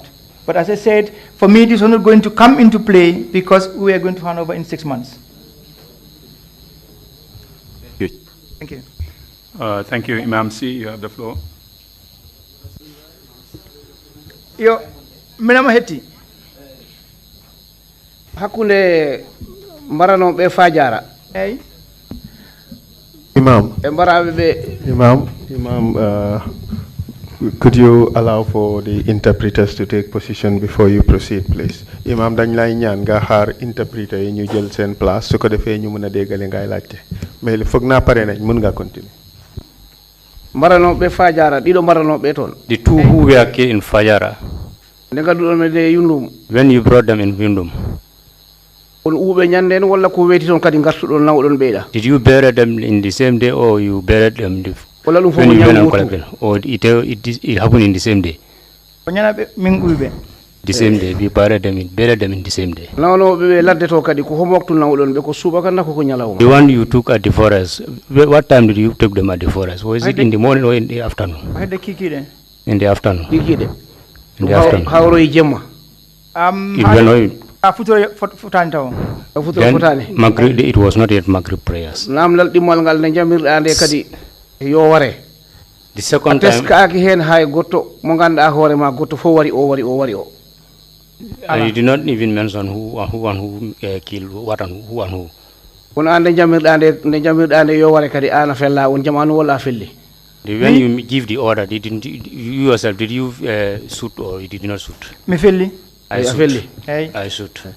ɗum so yawti kadi mboɗon ma jetta mboɗon ma jarna. I'm praising you e jabgo mo garɗa ngo ha ɗo for you to come and testify. te nunɗuɗa kadi kalɗa ko mbaɗɗa ko fof. And you also accept what you have ala hen committed. ko cuuɗiɗa ala hen ko You did not caliɗa. hide anything, you did not deny anything. mbiɗon ma hen jetta mbiɗon ma hen I jarna. am praising you on that.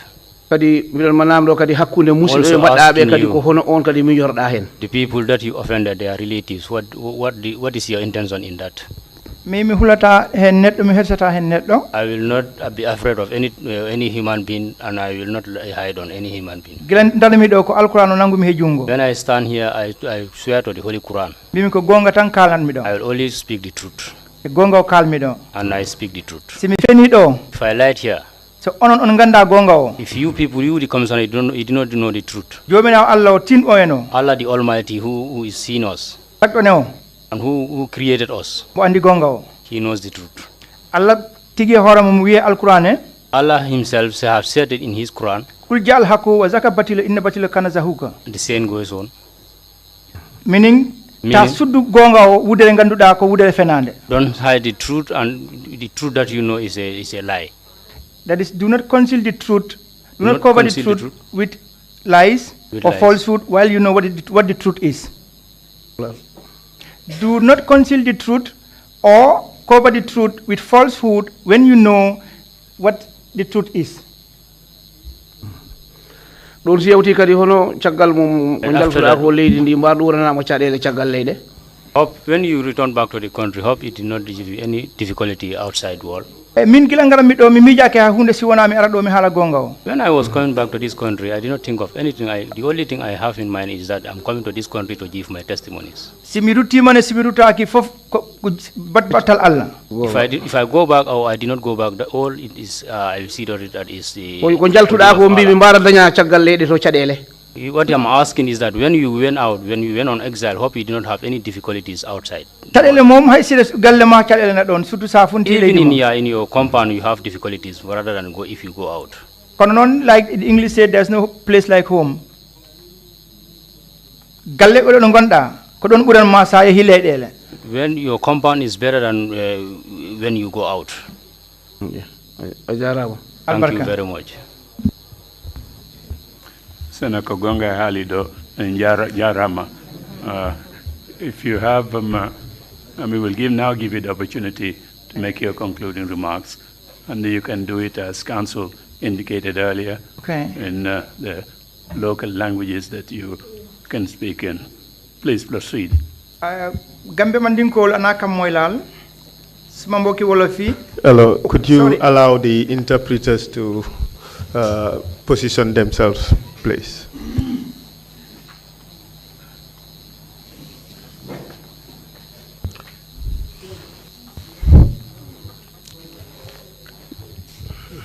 Go ahead, please. Mbadi Mandinka na kamoilal. Ko fellow Mandinkas and those who can speak Mandinka. Ngala chentu bake. Great thanks to the Almighty God. And nga Gambia dingol tentu bake. And I'm expressing my sincere thanks to the Gambians. And Gambia masakunda membe sirin sainte. And the present Gambia government. Parce que lafta mim fola tenting.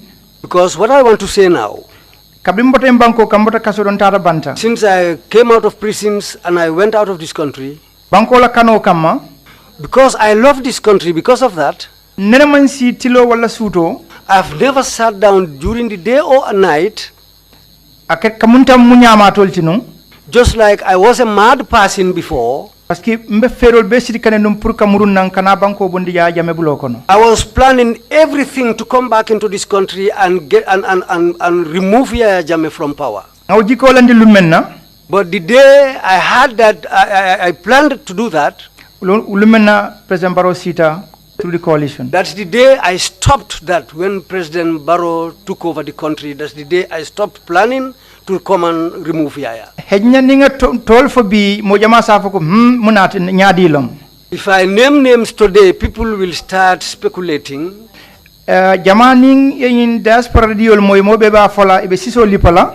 So many people in the diaspora were talking, beating their chests. We removed Jammeh from the government. They tried something, everybody tried something. But there were many who were on the ground. They didn't come out into the open. Those who were beating their chests, their love for this country was not more than those who were on the ground. Today I will name two people among Gambians. If I name these two people, just to show we never sat down complacently. Suleiman Ndao, he never sat down or he never rested. Ibrahim Silla, Minister to be information. I will call another one, Ibrahim Silla. He is the Minister of Information presently. Ahmad Ba, Minister of, I don't know which ministry he has now. Ahmad Ba, I cannot say which ministry he is heading. But I will raise of my hand. Anyone who beats his chest to show that I'm a true Gambian, you cannot be more than these three people I named. So I will say that it is everybody's effort that moved Jammeh from this country. And I'm coming back to the army. What I am begging from the soldiers, stay in your barracks. Alkana for sana nyole nyinkele ayewatim fanambakele. Don't say Sana and Co did this, they succeeded and I will also do it. Don't do that. Fandol mulunta edomonyama killing. Things can look alike, but they are different. I want to say it in Wolof. What I said in Mandinka. So many people, when Jammeh left this government, they were beating their chests, saying that we removed Jammeh from power. And where they were was very far from the Gambia. But I can say they were in the Gambia too. Because Jammeh has gone, everybody will say that it is me who removed Jammeh. But there were people who were on the ground.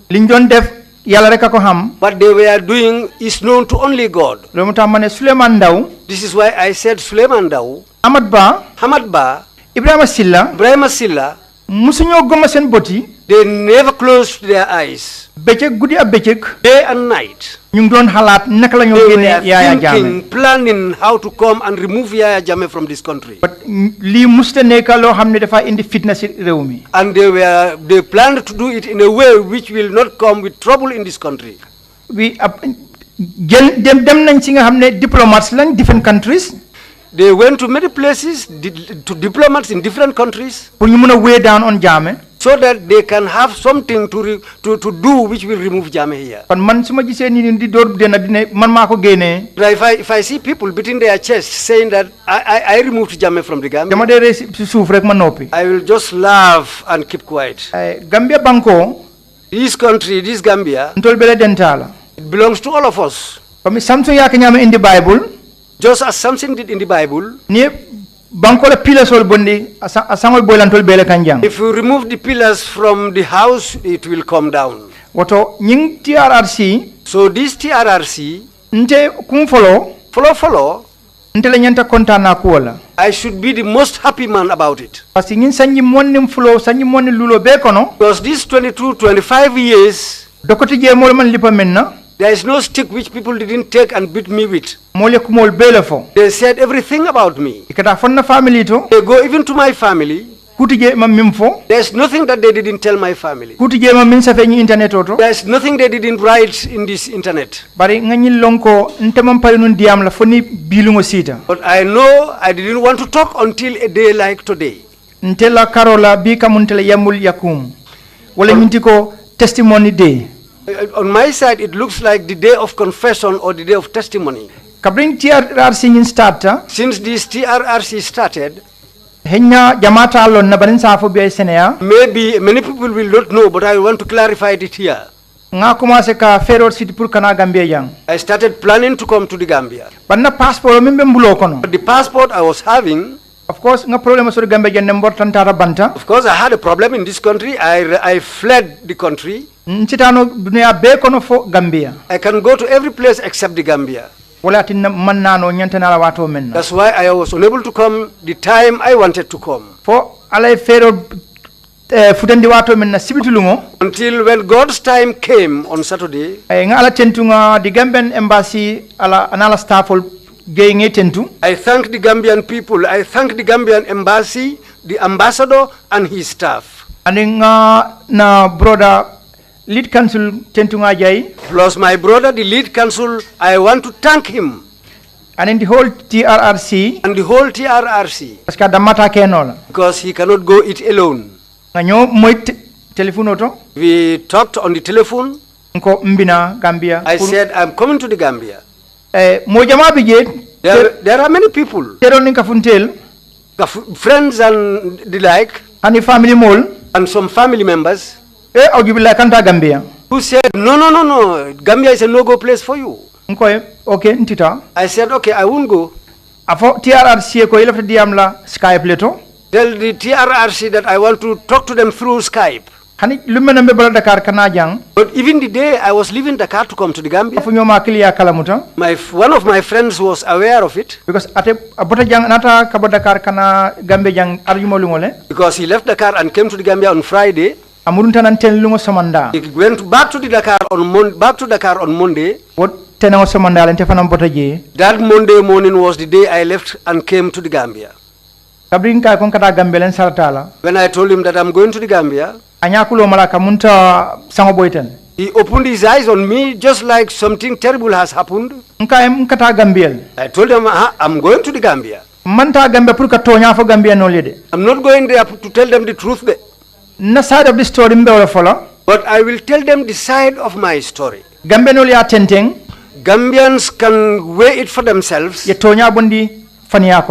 remove the truth from lies. That's why I am here. Because we were in darkness within these 25 years. This is why Commissioner Kinte said we hid things. Yes, it's true. Because we didn't open our mouths to clarify things. But me, myself alone, internet Just as I said, there were so many things written on the internet, questions and so on, but I kept quiet all along. I kept my mouth shut until a day like today. So I will say at this point that TRRC, I will tell the whole Gambians that anyone who was a soldier, whatever you go through, before TRRC will come for you, come yourself to the TRRC and show yourself. They will give you a day, they will give you time, you come and say and tell them the truth, how you know the truth. They will be able to know the truth from lies. But if I come here and tell lies, maybe they will not know it. But the Almighty God who created me will know. And so one day God will reveal it. My principle here is that's this. I can come here and tell lies. But I was not alone there. Those who were with me will also come here and they will tell the truth. Tomorrow, but how am I going to look at the Gambian people? Or how am I going to live here? If I say God doesn't know that, well, I'm doing something against God. But it's just to say a word, say something. The news I want to send out now, I am sending it to Yankuba Ture. I'm sending this news to Yankuba Ture, Edward Singate, and Yaya Jammeh. I want to beg them, for God's sake, let them plan by all means, wherever they are. Let them try and come and face the TRRC. There's nothing wrong in it. If there is anything wrong, just come and tell the truth. Let's tell each other the truth. The country can move forward so that we can come out of the fire that we were in. Some countries also held the TRRC like this. Rwanda, South Africa, Liberia just near us, Sierra Leone, and not long ago Canada did it. And I'm very happy. Because if you look at their composition of their TRRC, their citizens were mixed with others, or mixed with foreigners. But this TRRC is pure Gambian. It's purely Gambian affair. That means that we will understand each other's culture. I'll come to myself now. The whole Gambia, I'm appealing to you. To appeal to you and beg two things. The people you offended, so that they will have forgiveness in their hearts. So it is true. Anybody can get up here and say, "Sana, shut up." The hardship you meted on the people, those who died, because to stand here and say, "Please forgive me," will not bring those people back. But it is true. Anyhow, what I can say is, I'm appealing to you, I'm begging you people. When I was leading and the soldiers who were following me, whatever we did wrong, and it is not the right thing to do, I'm begging all of you, please, I'm begging for forgiveness in my name and those who were following me. Just as I said, I was a kid, or I was a child, or a young person in those days. I was not experienced. Bitilo, alhamdulillah. But today I thank God. Sita Alfaya Palasoto. I have reached an elder's position. It means that I now know what is good and what is wrong. If I can have it my way.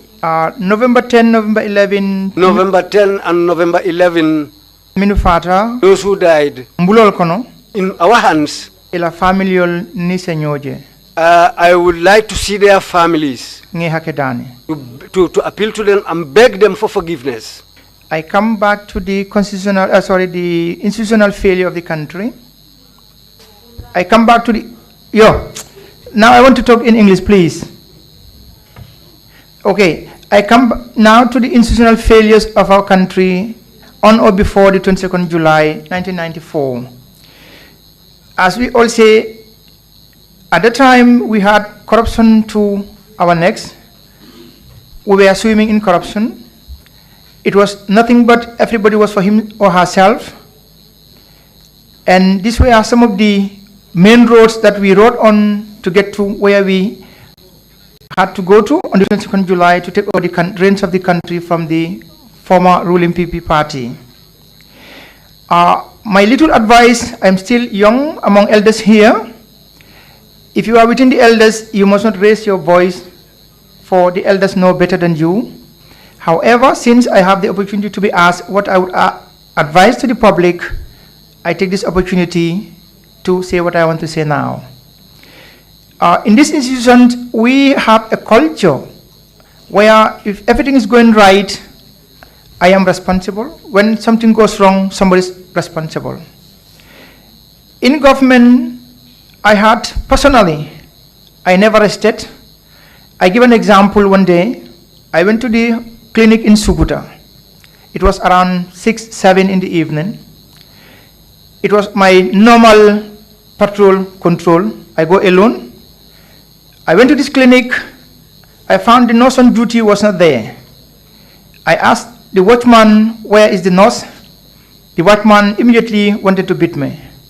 And I explained to him, I was the vice chairman, and then I wanted to see the nurse on duty. He said in Mandinko, atatala kambano leya. Nka maninka ngola, atata mintole akatatala kambano leya. Nka isen sambano jebang akonyako manjelong. Nka akonyima sambano jebimbe sambalale. I told her, if you don't take me to the place, I will take you. Nibita nyolang katadame. I will go with you to wherever I'm going to. And he said to me, I know that place. So he got into the vehicle and we left. We took left and right turns until we got to the compound. When we arrived, we knocked at the door. The man came out. He stood and asked me, what are you doing here? I said to him, I am asking for the nurse who is on duty at the hospital. He said to me, if you do not leave this place, I'm going to do something to you. I said to him, whatever you will do, but I've come here to pick the nose. He took a position, wanted to hit me, and I announced to him that I was the vice chairman, Sabally. I think at the time the nurse heard my voice, and she came out running. I said to her, get into the vehicle, and she got into the vehicle, and so we left with the watchman. We got back to the clinic. As we got to the clinic, we found the women. Ladies were in labor. We found women in labor. They were assisting each other. Minister of Health Kumandi. That was the day that I called the Minister of Health. Fatumata Tambajang Jallo. Sorry, Fatumata Jallo Tambajang. Fatumata Jallo Tambajang. I said I'm at Sukuta Clinic. I told her to come to the Sukuta Clinic. Her husband said to me, why would you be calling my wife this time of the night? And I said to him, well, this is part of our work. When Fatumata arrived, it coincided at the time when this woman was assisted and she'd already given birth. And she had a baby boy. And they named him after me. Another incident at the Serekunda Hospital, for example. Incident of Serekunda Clinic auto. Another incident happened at the Serekunda Clinic. Minupota Latrikunda Sabiji. We once left Latrikunda Sabiji. Minupota Latrikunda Sabiji. Those that got left came from Latrikunda Sabiji. I think everyone would know Master Jata. How his wife was brought to the clinic. For 5 o'clock. From morning time up till 5 o'clock. The woman was in labor. The nurses were outside brewing attire. I arrived, went inside, and I found Master Jata. His head was buried in his hands. At the time, I did not know him to be Master Jata. I asked the nurse. Master Jata himself was the one who was angry. He said to me, she's out there seated outside. It's like I asked him the question, what is your purpose of being here? He said to me, I brought my wife here since morning up to 5 and she has not been attended to. I turned and returned back to the door. I asked for the nurse. Those that were seated brewing attire, they all scattered. I held her, brought her inside and told her to assist the women. Minister of Health command again. I then called the Minister of Health again. Transfer in the provinces. Those two nurses, I requested that they be transferred to the provinces. Now I come to my own situation in the office to show that there were institutional failures along lines. My own secretary at the Vice President's office, Sehu SR Njai. Aketa Arabalungoliti, 3 people were supposed to travel to Dakar, Nyantala Seminala. Mosaba Nyantala Dakar Kata Karamulaje. Mosabo Inata, Ikonyoko Vice, Nkonam, Ikonyoko Lafta Fu Motola. These 3 people came to me and told me, Vice, we want you to borrow as a vehicle. I gave them a vehicle.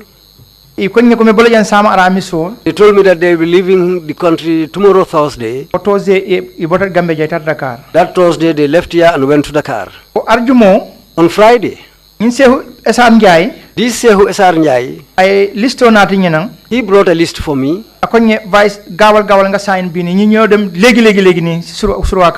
He told me, Vice, be quick and sign this. These people are the guys who left here.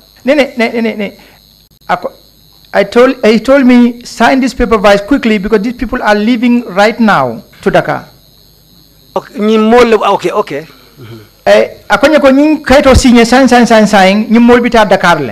He told me, sign this paper right away. These people are supposed to leave here right now and go to Dakar. They are supposed to travel by Senegal Air. If they are here up to 12 o'clock, the flight, they will miss the flight. He didn't know that those people had already left the day before. When I took the list from him, I saw these 3 names. Apart from those 3 names, they added other names there until it became 16 names. Everything together. If you look at it at that time, these 3 people, their per diem, their hotel bills, all added together, $20,000. It was below $20,000. But list of Minata, but the list they brought, it was 4 million plus. It was 4 million plus. Sign. He wants me to sign that document. With the help of God, I saw that mistake. MB Wada Kumandi, the Secretary General. I called MB Wada, the then Secretary General. A meeting of Kumandi. I called for a meeting. Sehu Sise Kumandi, who was the chairman of the PSC. I called Sehu Sise, who was the chairman of the PSC. I showed him this problem.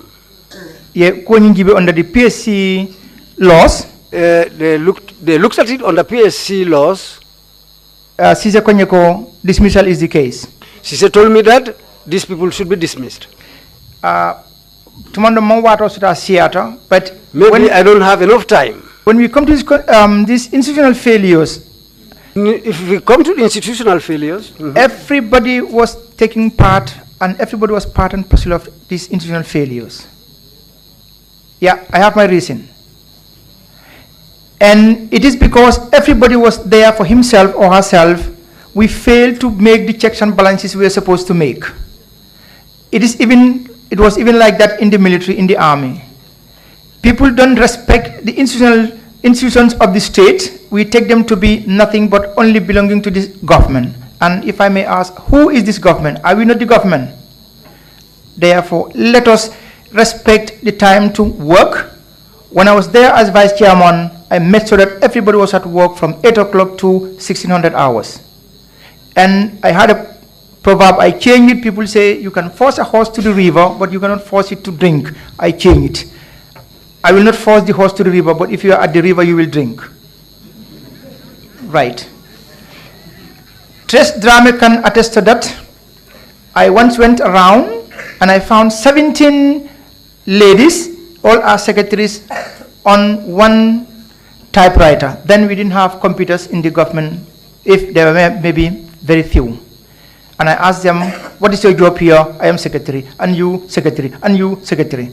And we came to find out all these 17 ladies, they were transferred to the provinces. For over 4 years, they all refused to go because maybe Sana is my uncle, Sana is my brother, Sana is Demba is my father. I told Tres Drame, bring me a paper and a pen, because we had a list of where we had shortages of secretaries. I closed my eyes, I took the pen, I put it on one name and one name for a school, for example, until we finished these 17 people, ladies. We left only one there who was supposed to be Ngamintra at the typewriter remain. The one that we found at the typewriter, we allowed it to remain.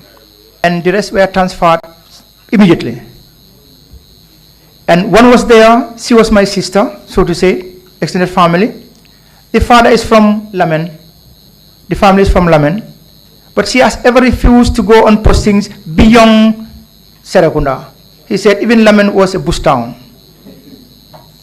And I have no doubt if we all would feel the same way, we would not go to the provinces for posting because the province is a bush. I come from Kasakunda. I only see the moonlight. I am appealing to the state. I'm appealing to everybody, every Gambian. Let us respect ourselves in work. Let us see that we go to work, we deliver the work. The European countries are not better than us. They came from a point and they are today developed. We call them developed countries. We are underdeveloped countries. That is total false. We can be developed as they are. The government is not foreigners. In the government are Gambians. Let us help each other to get to where we want to get to. Our past should not be our future. We cannot change our past, but we can change the future, and that we need together. The Gambia we have it today, what we need is Gambian unity, forgiveness, but before the forgiveness, confession to the realities of our mistakes, our misdeeds, and then we forge ahead for a reconciliation, and we look for a better future. Let us not let a dark past cloud a brighter future. And to the journalists, I am not anti-journalism. I am only anti-insincere journalism. Let us give the information as how it is. If you are privy to information before you publish it, please find out, investigate. It is not wrong to wait for 2-3 days to get to the core of the information you're going to deliver to the people, because you are our people who will give us the information. You are there to teach us, to direct us, but also to warn us. Give us the correct information. I thank you all, fellow Gambians. I am sorry, I am sorry, I am sorry. Thank you. Thank you very much, Mr. Sabally, for those closing remarks, and again, for your candor and for the time that you have taken as a brave man to come back to country that had difficult past with you. Very few people do that. Very few people want to face the truth. Especially, as I said, I keep on repeating the word candor. But we thank you enormously for your testimony and for coming to help this commission to carry out its mandate as given to it by the National Assembly. I also would want to thank the people who made great efforts to facilitate your appearance here. The Inspector General of Police, the Attorney General's office, the investigators here, the legal team, and the entire secretariat had all worked tremendously to make sure that your travel here is arranged properly and adequately. I want to thank them all very much. This would bring us some... Council, you wanted to say something before I proceed there? Please, go ahead. I am just pleased to announce that we have just received information from... I'll just read the information as it is received. So, it is, please, can you kindly tell Commissioner Cisse and Esa Fall that I, Matisala, the late Abdoulaye Ba's wife, has forgiven wholeheartedly for his honesty and truthfulness for the crime he committed. I think, Mr. Chair, you may wish to comment on that. I think it is quite laudable that this family is willing to forgive even without meeting with Mr. Sabally. Thank you. Absolutely. Thank you so much. That's a very good development. This is what we think we know ourselves, Gambians. Tolerant, forgiving, and understanding. Very difficult past, very difficult for some countries and societies around the world to go over that. But it's a reconciliation thing. I would ask the chairman of the Reconciliations Committee to perhaps say a few words here and then thank them as well. Imam, you have the floor, please. Imam Jallo. Mr. Chairman, this message is very important for all of us. But more important for our brother here, who has come here to say all that he did and say it in the most noble way. It is as a result of this that this message has come to us. We congratulate you and we thank you. But for the other people who are still behind, it is important that you come to this commission. Our intention is to heal, to forgive and to forget, and so that it will never happen again. I entreat everybody who is involved, who has something to offer this commission, to come forward, and we are looking forward to meeting you. Mr. Sabally, yes. Ajarama. Albarka. Can I say something? I want to make an appeal. I would like to offer my services to the state, to the TRRC, psychoeducation, psychotherapy to my victims free of charge, if it is possible. But also, I want to appeal to the government of the Gambia through this TRRC. There's a project, it was a German project, I was running it. It was supposed to be meant for Senegal and the Gambia. But the moment I have to come to the commission, the project was stopped to come to the Gambia. And I felt it is unfair, but it belongs to the German state. They have their rules and regulations as to how they handle our international community in which Gambia belongs to. I am appealing to the government of the Gambia and the TRRC, please, for God and heaven's sake, the project, Gambia needs it more than Senegal. If possible, I would make an appeal that the TRRC meets the Gambia government as soon as possible you also in turn meet the Gambian government, that is the ministry responsible for international and international social about, meaning working together in the international community, and the GEZ. You try to get this project to come to the Gambia as soon as possible. They just suspended it, but please talk to the government to help the Gambian government to bring this project to the Gambians. Thank you very much. Thank you, Mr. Sabally, for that information. We will follow up on it. This brings us to the end of Mr. Chair. Oh, sorry. Yes. Thank you, Mr. Chair. Sorry for interrupting. Before you suspend this session, I just wish to say that Mr. Sabally came here voluntarily on the basis of assurances and undertakings that the Commission gave to him. He did not ask for immunity. He did not ask for anything. It is just his desire to come out and speak the truth and clear the air about what happened, which motivated him to come, because he believes that the Gambian people deserve to know the truth. Now we have heard Mr. Sabally. He has held up to his own side of the bargain. Now it is our responsibility as a people to also hold onto our bargain. He is a free man on his way to Gambia. He would be a free man going back to where he came from. I implore the general public to respect the arrangement we have with Mr. Sabally and to also respect his dignity as a human being. We cannot afford to go back to those years wherein we can castigate and lambast each other and say anything simply because one has fallen foul of the law.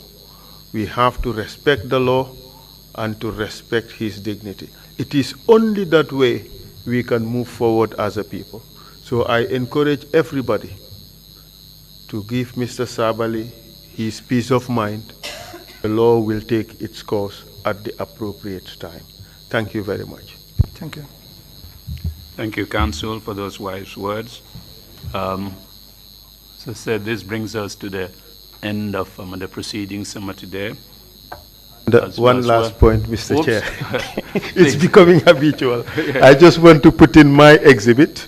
It should be 0047. I'm sure you wouldn't have any problem with that. It's the investigative report. Thank you very much, Mr. Chair. Thank you very much. Thank you. You have another interruption? No, sir. You probably need a lunch interruption. But just want to thank you all. As I said, not just the end of today's proceedings, but also the end of the fourth session of the Commission. Remember, the Commission at the plenary level here holds these public hearings 3 weeks in a row as we go on. His first one was in January 7th to the 31st, second February 11th to the 28th, third 11th March to 28th March, and the fourth 8th April to the 25th today. This brings us to the end of that session. It's not that the Commission would stop work. No, it's just the public hearings that we would take a break from, and the work of the Commission continues with committee meetings as well as outreach activities. So we are not closing shop. It's just the public hearings that we are suspending during the month of Ramadan. So we resume here after Ramadan immediately on the 10th of January for the fifth session, which, sorry, 10th of June, my apologies. 10th of June, from 10th to the 27th of June, where would be the fifth session. And we would advise you in a timely manner what would come up on the 10th of June. But again, thank you all enormously for the attention, and thank the public really for assisting us in this endeavor that's been given to us by the National Assembly. Thank you all very much. Meeting is adjourned, and we see you June 10th.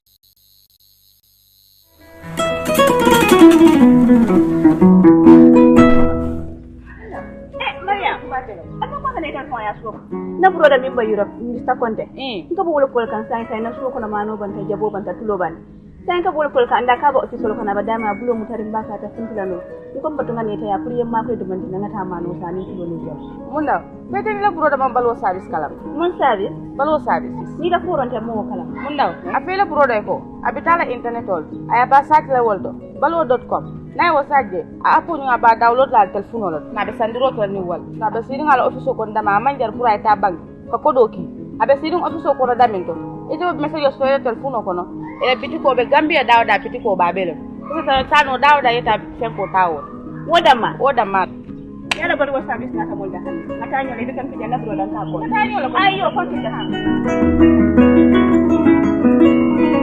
balwo service dinkirala jampo o manken na kolaya ko balwo service al demano kaje ko ale domor feŋol sang alla dimbaya molu ana lakkanun tewol wato bela ani wat sudum fanan kono balwo service la dinkiralu ani la do kunyolu e banko karo beto kabirin katon fo koyna nalla fa ko ku ko tan so balwo service la kolto ali commandi telephone line la milbuko 9400213 7694319 wala 3192870 wala hankabi alta internet oto alila kolu jibe www.baluwo.com